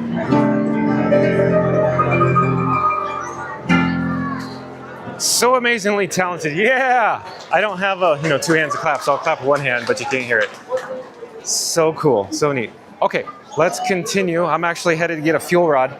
Earlier, we were attempting to get one in the breezeway in Adventureland, but that was out of order as well. I could only imagine that they're not actually broken, but they're just spent. They've already dispersed all their fuel rods, and they're just empty. The machines are empty is what I think. Because in other words, the more crowded the day goes, more people are more likely to have fuel rods, replacing them here, spending longer hours here at the Magic Kingdom, coming in the evening hours. My guess is they probably get replaced once a day, and the replacement probably here at the Magic Kingdom is probably somewhere around this time. But if anybody in the chat knows more, let me know as always. Over to our left-hand side is the Crystal Palace, where it's a table service dining experience where it's all you care to enjoy. One day we'll have to get in there and check it out, but of course, I like staying outside in the ambiance and look at the hub. See, I was saying the ambiance. Look, we're looking at the hub. Looking at all the people just going from land to land, enjoying themselves here at the Magic Kingdom. Of course, Cinderella Castle is obstructed by the trees, but it's nonetheless still gorgeous. We're going to continue walking around over, I should say, because this bridge, I'll point it down, has a slight arc to it. So these wood planks here, you could barely see it on camera, but I could definitely see and feel it here. It arcs like an arch. And right up here on the right-hand side is an extremely popular outdoor vending location that every time we walk by seems to have a line, except for the other day where it was like minimal. I'm like, where'd they go? See, there's where the line starts, and it's actually for the spring roll snack cart up here. They offer, of course, the cheeseburger and pepperoni pizza offerings. Spring rolls. As we walk by, we could try to take a look in the glass, and maybe there won't be some reflection in it. Let me get to the front, maybe. That's where I think we have the best option. Pizza roll, hamburger roll with the dipping sauce. How cool is that? But we'll continue. We're headed into Adventureland here.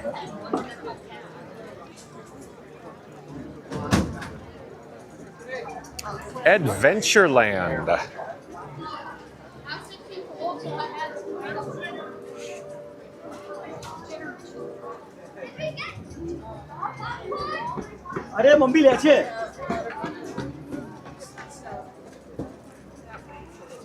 Okay, let's walk underneath the Adventureland marquee. And can you hear the background music or the BGM? The background loop, the music, the audio. As we enter here, you can see part of the canal system that was originally designed for the swan boats here at the Magic Kingdom. It heads, of course, up in this direction in circles, or I should say in circles. There's a word I don't get to use often. In circles. The Swiss Family Robinson Treehouse. In other words, the canal goes around and comes back, if you will. There is a moderate amount of guests coming towards us.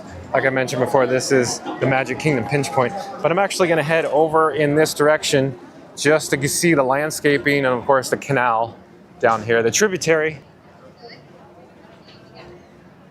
Hey, we're approaching twilight and sunset here at the Magic Kingdom, one of the most magical times to be here, as you know. I enjoy it very much. I just want to give you a shot what all the landscaping looks like.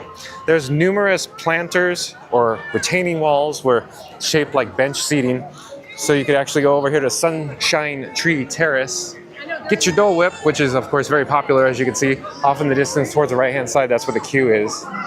And then enjoy it here on one of the seated planters. There is a drinking fountain here, so why not take advantage of this opportunity? So I will point the camera towards Sunshine Tree Terrace, where you could check out, of course, that lovable little character. And let me get a drink of water. I'll be right with you.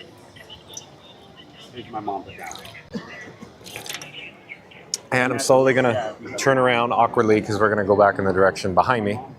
But I wanted to try to hold the camera higher so you get an idea what we're looking at with the Swiss Family Robinson Treehouse as I pan around this area and the canal below.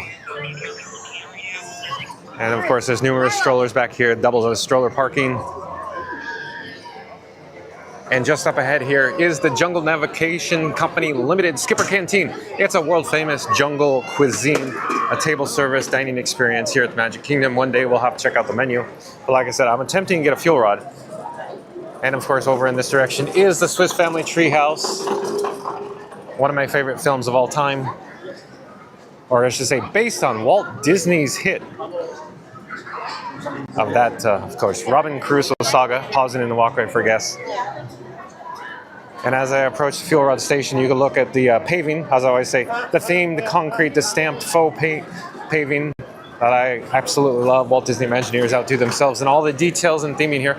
And this little breezeway, veranda, this archway, I just want to point out real quick, I've always liked this with the brick. All original. As far as I know, what you're looking at in screen is all original. Of course, the maintenance crews here keep it up well. And all this ornamental, wrought iron railing work. It's metal. Of course, painted. But very neat. Very neat, very neat, very neat. But in the breezeway, of course, we're here to get the fuel rod. So let's go and see what we can find. Every time I pass the restrooms, it smells like, the hand soap. I smell the hand soap every time I pass the restrooms here at the Walt Disney World Resort, no matter what restroom I pass. Anybody in the chat? Oh, hold on. I'm stalling here. There's actually a sticker. Out of order. Okay. I should know better than to go back to the one that was previously out of order. So that my assumption is that machine is actually broken if they're literally putting a sticker on it. So that would indicate to me that there's an issue with the machine and not actually a supply of the fuel rods. I'm checking my fuel rod now, and I have one flashing green LED indicating we're just on the last bits of it. As again, I always say, my devices require a lot of energy, a lot of juice, a lot of electricity to power so I can bring this live stream to you. The train that goes all the way around the whole park. Not the other one. You're watching live streaming coverage from the Magic Kingdom at the Walt Disney World Resort here in fabulous Orlando, Florida. It's the most magical place on Earth. And over to our right-hand side, we haven't really mentioned it much. We should get in there and take a look at that, look at the menu. The Liberty Tree Tavern, another table service dining experience, all you care to enjoy. Oh, and the Liberty Bell steam whistle coming back to the landing, the dock. But I hear the guest response is very positive, of course. We'll have to check that out one time, the Liberty Tree Tavern. And look at this extended queue here for fresh popped corn. Here, while we're here, let's go take a look at the actual bucket, the popcorn bucket.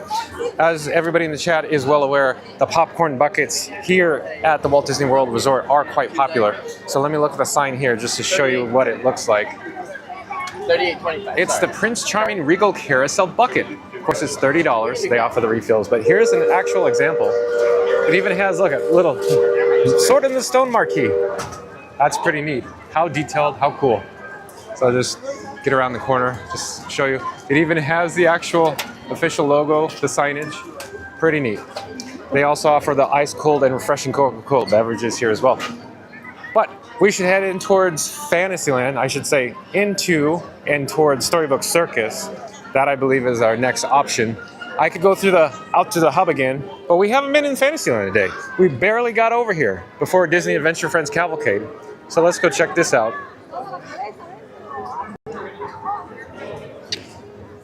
Over to the right-hand side is the Liberty Square Market. You can see it's quite popular at the moment. They offer, of course, beverages and fruit items. And I believe it's turkey legs they have there, too. All the turkey. You can even see, if you look carefully at the guests dining at this exterior patio area. They're munching, noshing on turkey legs. Very popular item here at the Walt Disney World Resort, especially the Magic Kingdom. And just up ahead here, there is the cast member. They're holding the sign. Why don't we go get... Uh-oh. Here we go. Getting distracted. Liberty Bell. It's kind of like squirrel. Up. Squirrel. Liberty Bell is that way for me and the steam trains. I'm going to step up on this planter here so we can get a higher vantage point. And as the Liberty Bell passes, take note, they're using this little egress, this ramp, the pathway that goes from the lower dock up to the upper level for the Haunted Mansion queue. So I'm going to step down off the planter, and then I'm going to back up here, and then the cast member, of course, has a sign. The Haunted Mansion standby line starts here. We were briefly talking about the Columbia Harbor House. We'll have to get in there one day, but I'm actually on an adventure to get a fuel rod, like I keep saying. We're going to head through Fantasyland here in just a moment.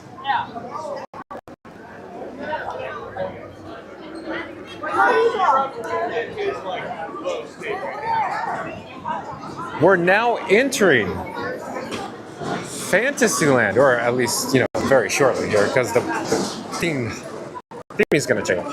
So there you go.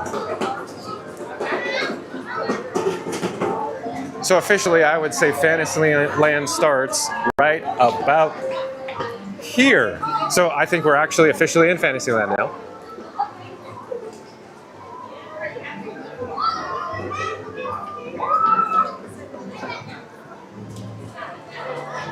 Over to the left-hand side is a little, I don't know what you want to call it. It's not exactly a dining area. I'd call it more of a flex space where you could chill out, rest, relax, you know, park the stroller, wait for your friends and family to come out from this highly themed and detailed restroom complex here.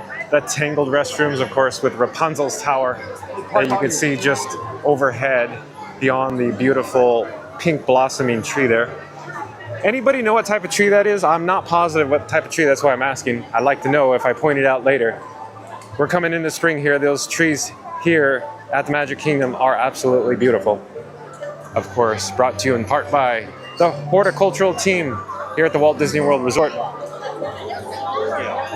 Up ahead, it's a small world.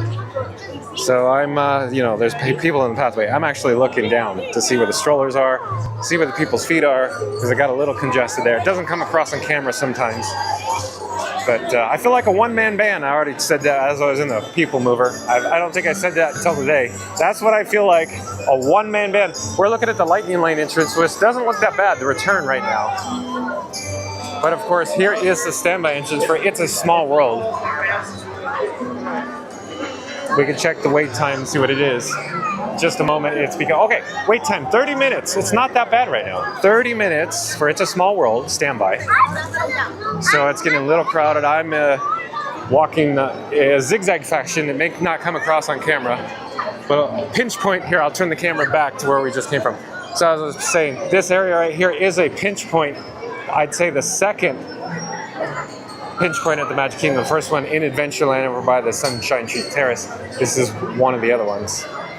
But across the actual midway, the pathway, is Peter Pan's flight. And in a moment, I can see the wait time sign. It is 55 minutes, so a steep 55 minutes. So not much of a Lightning Lane return right now. But nonetheless, 55 minutes seems a little bit much. Comment in the chat, would you wait 55 minutes for Peter Pan's flight? I love, no, don't get me wrong, I adore Peter Pan's flight. It's just 55 minutes? Woo! And I have seen that wait time, you know, as high as like 85 minutes. Oh, hello, I had some friends. Hey, before, is it okay to point my camera in your... Okay. Okay, here's a quick story that goes nowhere. So, yes, go on, go. I'll let you continue. You're doing well. Fun to be free. Oh, it's a good memory. Yeah, it's fun to be free. So he's just here all the time, and I told him that we were all going to be dressing up. Oh, there you go.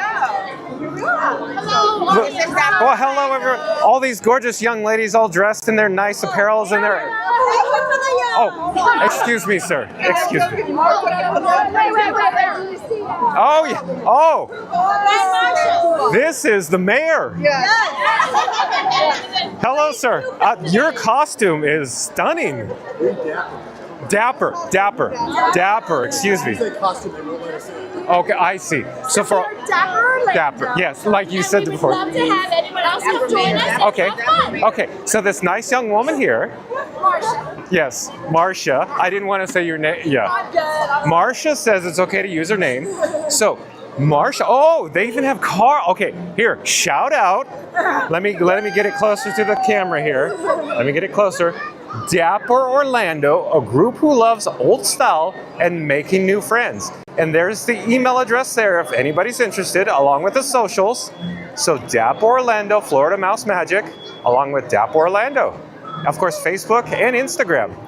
Can I keep this card? Yeah. Oh, thank you, thank you. So they're giving me a nice little gift, a memento, if you will, for today. You want that's the QR code. Oh, QR code. Okay, we'll put the QR code on the screen. Let me pause for about 3 seconds here, so the folks in the chat at home could always come up to their television screen or smartphones with, of course, another mobile device. Capture that image. It'll take you right over to bingo, Dapper Orlando.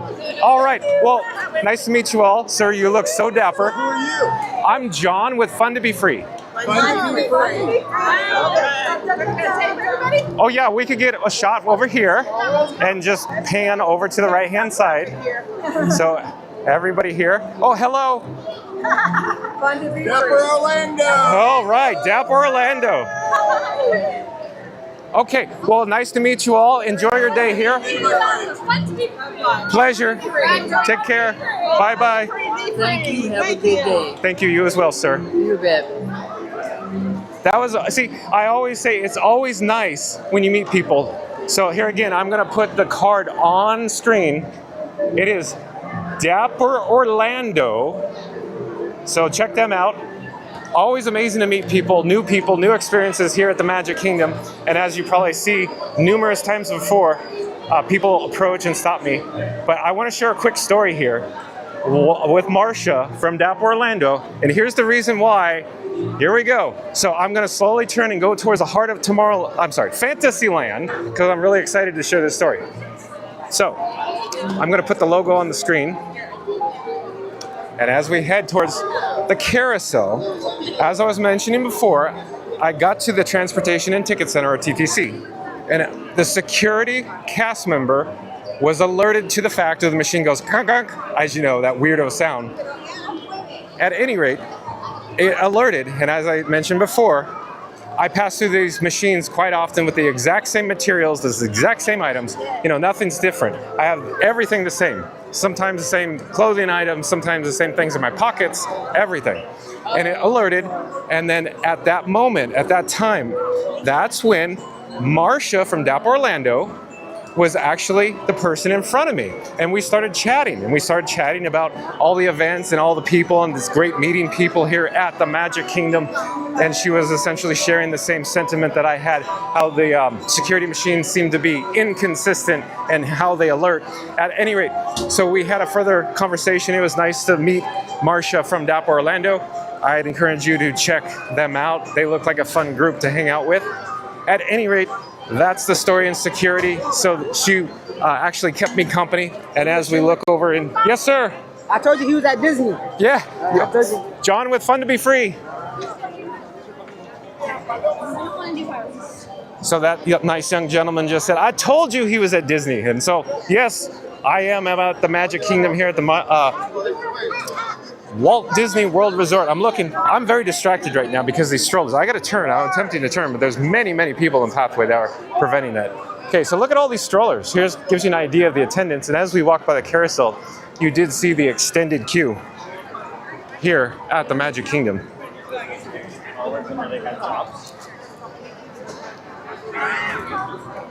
While we're here, let's go check out the Princess Fairy Tale Hall. I think that's the first time I got that name ever correct, ever. Because I said before, sometimes there's just names and lingo or phrases that Disney uses that I have a very challenging time either remembering or saying.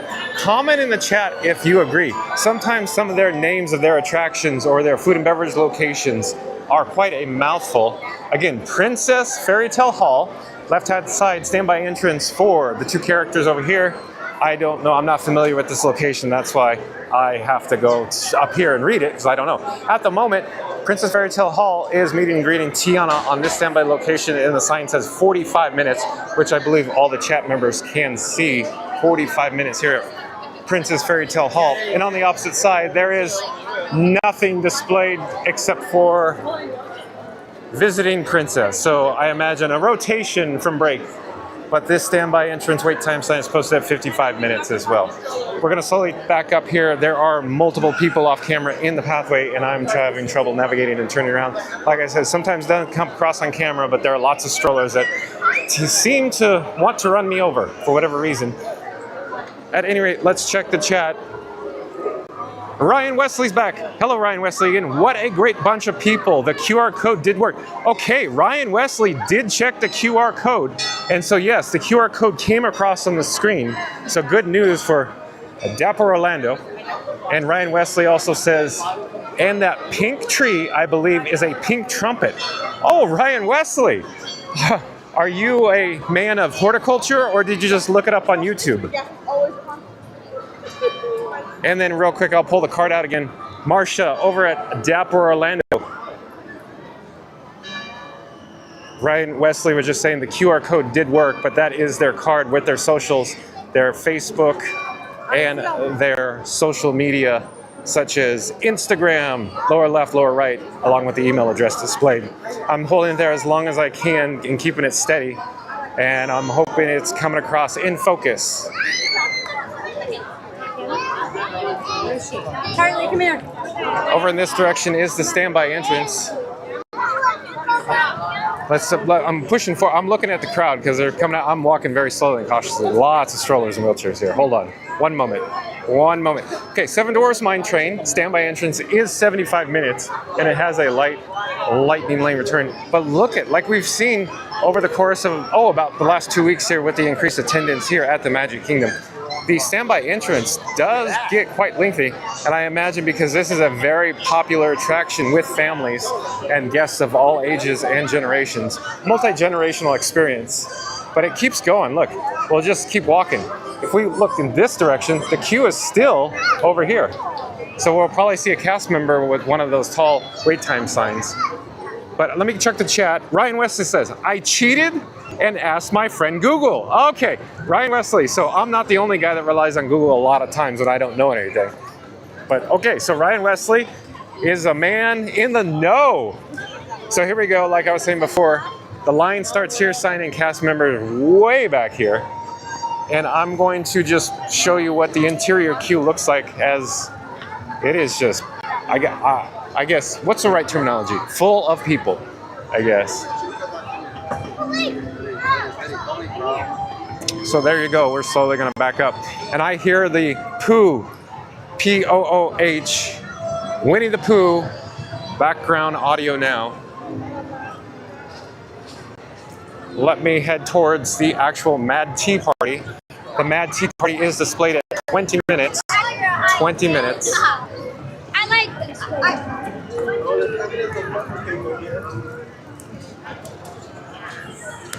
20 minutes here for the Mad Tea Party. Looking pretty average, I'd say, right now. Not too bad.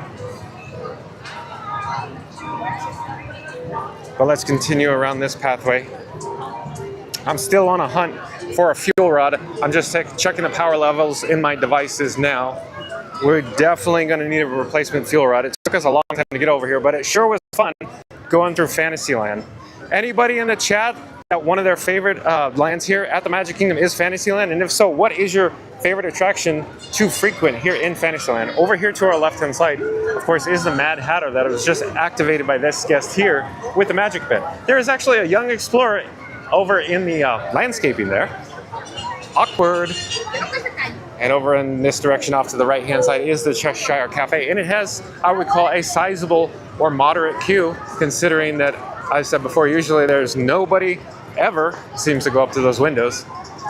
But we're actually going to go inside the Cosmic Ray Starlight Cafe. And the reason for our visit today, of course, is to try to get a replacement fuel rod. You could hear, of course, the background music that I like. And in just a moment, we're going to see Sunny Eclipse, a lounge singer here at Cosmic Rays. We'll take a quick, brief moment to look at him because I got to get to a fuel rod. And I'll slowly turn the camera over in this general direction.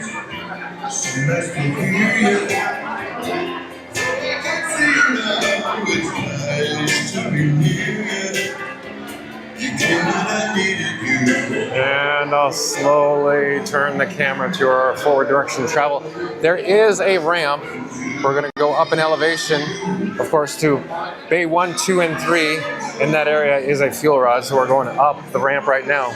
Oh, hello there. How are you? Nice cast member waving. Hello. Nice to see you. Nice cast members everywhere here at the Magic Kingdom. Like I said, here's Bay 2. We just have to go around the corner. Between Bay 2 and Bay 3 is the fuel rod dispensing station.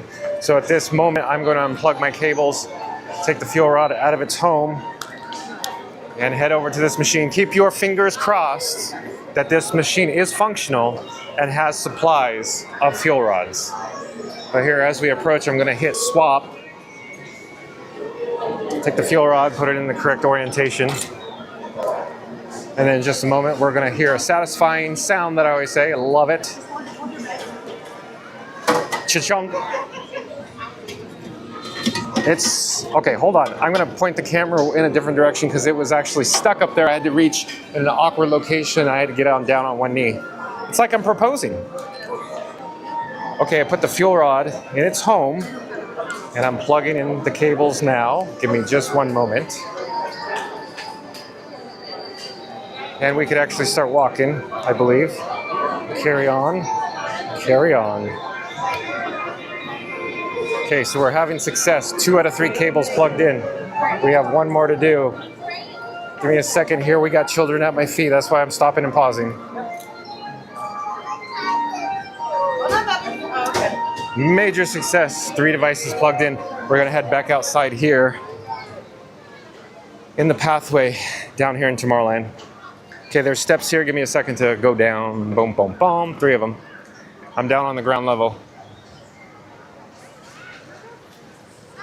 And we're headed back towards, oh, we missed it again. We always seem to miss it. I really want to see the lights come on one of these days in Twilight. But it seems like we're always in a rush to get a fuel rod. So, okay, we'll get to the lights here in a moment. But I just wanted to come over to this area here where these little benches are formed into the concrete here in Tomorrowland. And across the way, of course, you can see Cosmic Ray Starlight Cafe through those windows. But this little water feature here is quite nice and relaxing. And I just wanted to pan down here to show you this tributary, the canal. You can see, of course, the Tomorrowland Bridge. All the guests that are heading back and forth with the People Mover. So you can see the People Mover cycle. I just saw it go by. You'll see it here in a moment, I'm sure, up ahead. But let me check the chat. Marcia, E-M-C-H, Marcia Emp. Hey, great to see you. This is Marcia from Dapper Orlando. Well, hello, Marcia. So we just saw Marcia and Dapper Orlando members dressed in their dapper wear because we can't say or utilize the word costume, which I was unaware of. But it was nice to meet Marcia and all the Dapper Orlando peoples. And of course, shout out to Dapper Orlando. And in fact, while we're talking, let me grab the Dapper Orlando card. It's in my pocket. I gotta find it. There it is. I'm having trouble. It's sticking to my phone screen. That's the issue there. So here we go. Shout out to Dapper Orlando, especially Marcia, a group who loves old style and making new friends. As I said before, it's a very special moment when there are people that I meet. In other words, new people here at the Magic Kingdom or the Walt Disney World Resort. For anybody that is viewing in the chat right now, I encourage you to come say hi. I enjoy talking to you. I enjoy meeting you. But it was very nice to meet Marcia from Dapper Orlando. And like I said before, her socials in the lower left and right. Of course, with Facebook and Instagram. And I'll just pull it back off camera because my eyes are bad. And I'll read it one more time. So, Dapper Orlando, Florida Mouse Magic is Facebook. And for Instagram, Dapper Orlando. And the email address is dapperorlandogroup@gmail.com. And I imagine one of those members that was all dressed in dapper wear is probably, you know, one of the persons or people, because they may have multiple plural, that actually, you know, look over the socials and the email. But nice to meet you, Marcia. Take care. Have a great day. I hope you enjoy the rest of your night here at this gorgeous evening where the sun is setting. And look at the amazing view on Main Street, USA right now with all the twinkle lights, all the lights as we look south towards Town Square. There's actually a curb here, and I'm going to step off here in just a moment. And then we're going to take a look at the gorgeous Cinderella Castle. I'm going to turn the camera. Oh, you could even see the Crystal Palace. See? It even has all the lights on. How beautiful. And the twinkle lights in the trees. Okay, so I want to mention one thing as I'm slowly turning towards the castle, walking over the train tracks. Remember I was over here before by Dumbo and I was talking about the projector and the trees and all the electrical and the lighting and the twinkle lights? Here, you can see the twinkle lights now. I'll actually walk closer so you can get a better view, a better vantage point of all the lights in the tree here.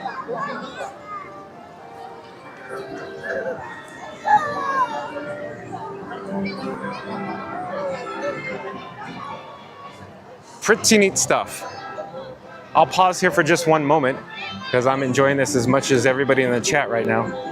And then I'll point the camera down. Here's one of the projectors at in the evening. Of course, this brown box, rectangular box here, it projects imagery or more twinkle, more light, projection on the tree during the, of course, Happily Ever After show. But we're gonna walk towards the Walt and Mickey statue, the partner statue here in the hub with all the various guests around. It seems a little lighter than we saw it earlier. As I said before, the guest flow seems to weave in and out, bob up and down. The levels go up and down. We'll go take a shot of Walt and Mickey, and then we'll look at the castle as the sun is setting here in Central Florida at the Magic Kingdom.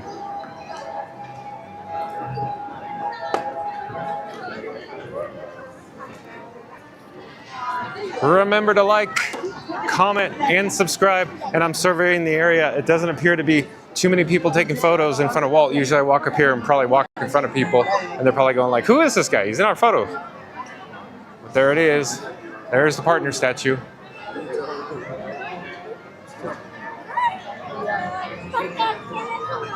And look at, I pointed this out, I believe it was yesterday, but see all the warm glow of all the lanterns, of all the lights in the castle forecourt, the lighting that flanks the left and right side of the ramps that go up. It's just the hue, the golden hue, H-U-E, is just so neat at sunset. I love it. And you can see, of course, the clock. It's illuminating. It's a little dim, but you can still see it nonetheless. And of course, the windows near the tippy top of Cinderella Castle as well. The golden hue, the light emitting through the glass and the drapes.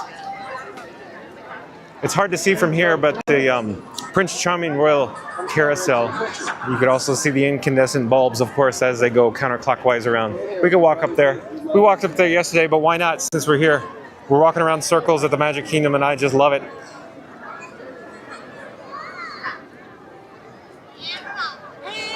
Real quick, we'll pause. You know what we should do? Here, we never do this because usually there's so many people in this area. I just wanted to point out there is a directional compass, if you will. Well, yeah. The cardinal points are indicated in the paving. That's what I should say. Brass and nature, so the S is in brass, obviously S for south. North up there, which is obscured at the moment. Of course, we have east and then west, but pretty neat stuff. An often overlooked feature here at the castle forecourt. And of course, Mickey's Friendship Fair takes place on this stage at multiple times during the afternoon. No more shows this evening, though. Most people in this area that are waiting, I'm assuming, are for Happily Ever After. Of course, the fireworks here in the evening at the Magic Kingdom. We're gonna go up the ramp here, and you can take a quick look at these lamps. I'll just choose one at random as we walk past it, get a better shot. But I love how they're just so warm and inviting. And there's so many of them too. I love it. And there's different styles. Like this one has the arch. Or I should pan up. We'll look at this one with the arch. Different from the rest of them. Of course, here we should just take a quick look at the turrets they added not too many years ago. These turrets are also charming as well. I think they add more ambiance to the area and of course to Cinderella's castle. It almost feels like you're in a perimeter wall once you get to this turret. I'm sure that's what they were going after. That's what they're mimicking, that you're entering the castle forecourt, the walls here at the castle. Okay, I'm attempting to walk up the ramp. There's other lighting as well down here. So I believe these are newer. Anybody in the chat know more? I'm not positive, but I think they have updated in more recent times, like when they did the hub update. I think they updated like these columns here. These were, I don't know how I should say it. I think, you know, the structure's original, but they got a new skin, a new facade, if you will. That's what I think. But if anybody in chat knows more, I'd love to hear. Because I think these railings got updated too, because they were the improper height for a Reedy Creek code at that time. So I'm not positive, but please, anybody in the chat, if you know, contact, put it in there. Let me know what you know. Because I want to know facts. I want to know more facts. But look at, you can see all the lighting. That's just, of course, reflecting off the luminous paint here at the gorgeous Cinderella Castle. I would call it bluish purple in color. And if we could look down here, there's many lights. I say bluish purple. I don't know what's camera coming across as, what color. I'm looking at the camera screen right now, and it looks more pink in the screen. But in person, to me, it looks more bluish purple. But again, look at the lights. Love it. Sunset here at the Magic Kingdom. A lot of families getting photos of their children. We could take a look south here. Because what a view. And I'm sure other people agree, because there's a lot of people in this area taking photos right now with the sunset in twilight here at the Walt Disney World Resort. Look at all the various people milling about down there in the hub, all the way down, looking south, down Main Street, into Town Square. A nice sight to behold.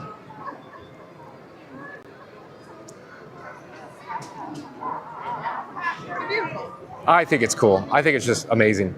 So beautiful. Oh, that's the word I want to choose to use, beautiful. But as we're here, I wanted to point down at the stage.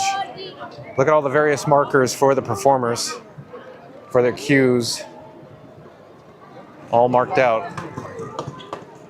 I could only imagine, I don't know. If anybody in chat knows more, let me know. But I could only imagine they're so large simply because the costumed characters.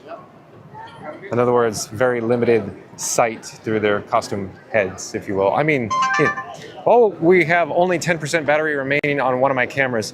I actually had one camera die on me. I'm charging it right now. So 10% left on the camera. It's charging, but sometimes I just can't charge it fast enough. So what I'm gonna do is get out of people's way, because everybody wants to get a shot of this gorgeous view here. They don't want some guy's big fat head ruining their photo. But have a great day. So I'm gonna slowly turn the camera, and we're gonna head this way. See, I was mentioning before, the incandescent light bulbs on the Regal Carousel, the Prince Charming Regal Carousel. And while we're in this area, of course, listen to the background audio. Nothing beats it. And of course, the tile mural just reflecting all golden here in this pathway, this portal underneath Cinderella Castle.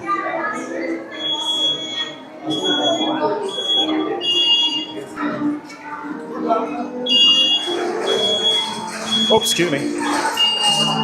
Gentleman with an ECV and his friend, like, he wasn't paying attention, like literally was not paying attention, ran into me. Not the ECV, but the friend. Non-ECV rider. Another cardinal directional on the paving on the ground here. But isn't that just lovely? Prince Charming's Royal Carousel cycling counterclockwise with all those nice little incandescent bulbs here as the sun sets.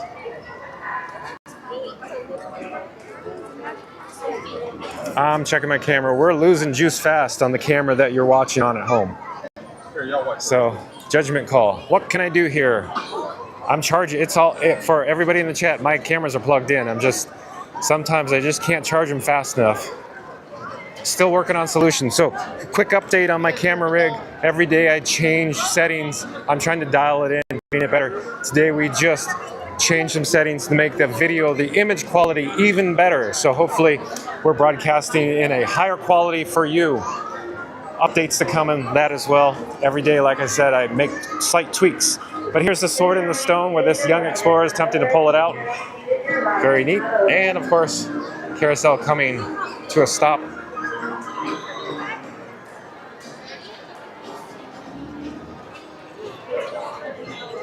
So we're gonna slowly back up, and I will turn because we don't get the backside too often because I get, you know, sidetracked and distracted by the front side of Cinderella Castle. But here is another gorgeous view of Cinderella Castle. No. Come this way. Here, I'll pan up some more. Comment in the chat if you like the front or the back. I prefer the front because I think there's nothing like watching Disney Festival of Fantasy Parade in front of the castle. So there you go. And then, oh, I should mention, of course, those stained glass windows. You can see lights behind it on the other side of the glass. Of course, Cinderella's royal table, a table service dining experience that is quite popular and sometimes very difficult or challenging to secure. Oh, we just got cut off with the rope here. So we're gonna have to go choose a direction. So let's go this way, just cause. And then, as I was mentioning, here's Cinderella's royal table, the marquee entrance. Hello there. This is this doorway here that I'm pointing at. It's actually the exit. Neat stained glass, so neat. Leaded stained glass, I believe. But I'm not certain if they're still using lead because Reedy Creek Protocol, they might be using another material that's non-lead, but it mimics the appearance or illusion of lead. More lighting here, more of these lanterns, of course, as we just swing around the pathway here. I'm not certain what I would call this area. I would still call this the Castle Forecourt simply because we have themed walls, themed lighting. And the Castle Forecourt, I would indicate, ends right here at this concrete ribbon.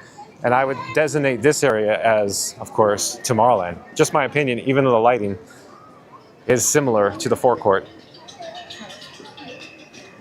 Because just up ahead, of course, is Tomorrowland and, of course, Cosmic Rays Starlight Cafe. I would say if the paving, like the flagstone, or these, you know, the walkway here, if this was all the way back behind us, I'd say it'd still be the Castle Forecourt. But this is definitely Tomorrowland. No dispute, Tomorrowland. We're in Tomorrowland now. Even though, you know, there's the wall, this retaining wall here, mimicking the stonework here for Cinderella Castle. And if anybody wants to argue, officially, we'd be in Tomorrowland right now because left and right side is just regular railings. And these railings, of course, go into Tomorrowland, literally. There's same railings, see? Like across the pathway, same railings. So, officially, Tomorrowland, I'd say. Definitely by now. Okay, so we're gonna head back towards the hub. I'm looking at the power levels in my main camera that you're viewing it on right now. Oops, excuse me. Guest ran into me. Not paying attention on using their cell phone. But at any rate, everything's fine. So while I'm here, here is the Cinderella Castle from this vantage point, offset. There's just not a bad angle. But like I said, my favorite, of course, is the front, where you can view parade floats. While we're here, we should just pause and just take a quick shot because, you know, there's a lot of people here. And it is gorgeous right now.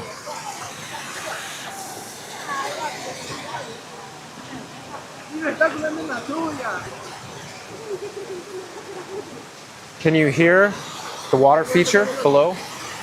So relaxing. So I'll just take a quick look. That's what we're dealing with here. Here's the canal, the tributary, the moat. I would say, assume that everybody in chat would call this the moat. Let me back up here. So I wouldn't say there's a lot of people, but there's a lot of people stopping to get photos in this area. Simply because, look at the view. Really neat. And here again, coming back to the hub, look at all the various lighting, the lanterns hanging overhead as we approach the hub here at the Magic Kingdom with the Crystal Palace way off in the distance. We just went the opposite way, so I was like, okay. And it's a long way to Tipperary over in Ireland, as Tiki Fan Man would say. It's a long, long way to Tipperary. I'm not a singer, so I'll spare you, as I say that all the time. But we're approaching the hub, and I'm looking at the levels of my camera.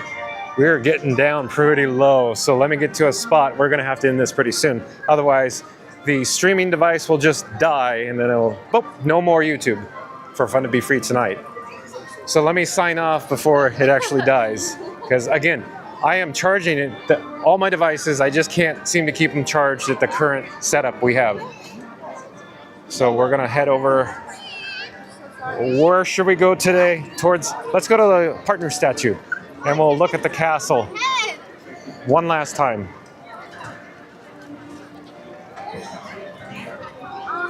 Various guests, of course, getting photos here. Oops, excuse me.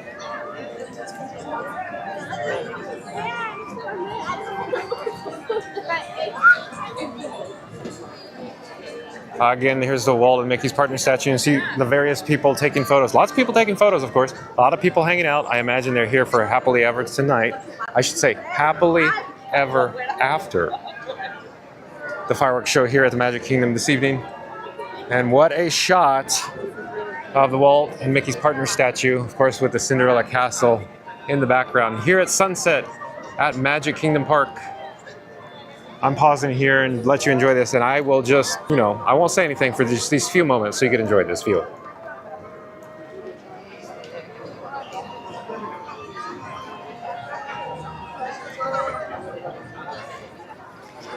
Okay, so what I'm attempting to do now, since I usually have 2 cameras that are functional, at the moment I only have 1 camera functional. It's the camera that you are viewing on. So excuse when the camera flips. I really don't like having the camera flip live. That's why I use the 2 camera setup or a privacy window, meaning, I put something on the screen, some animation, so you don't have to see the camera flip. It makes people seasick, I think. It makes me seasick. But I'm gonna flip the camera here in just a moment, and you're gonna see my face, and we'll chat some more.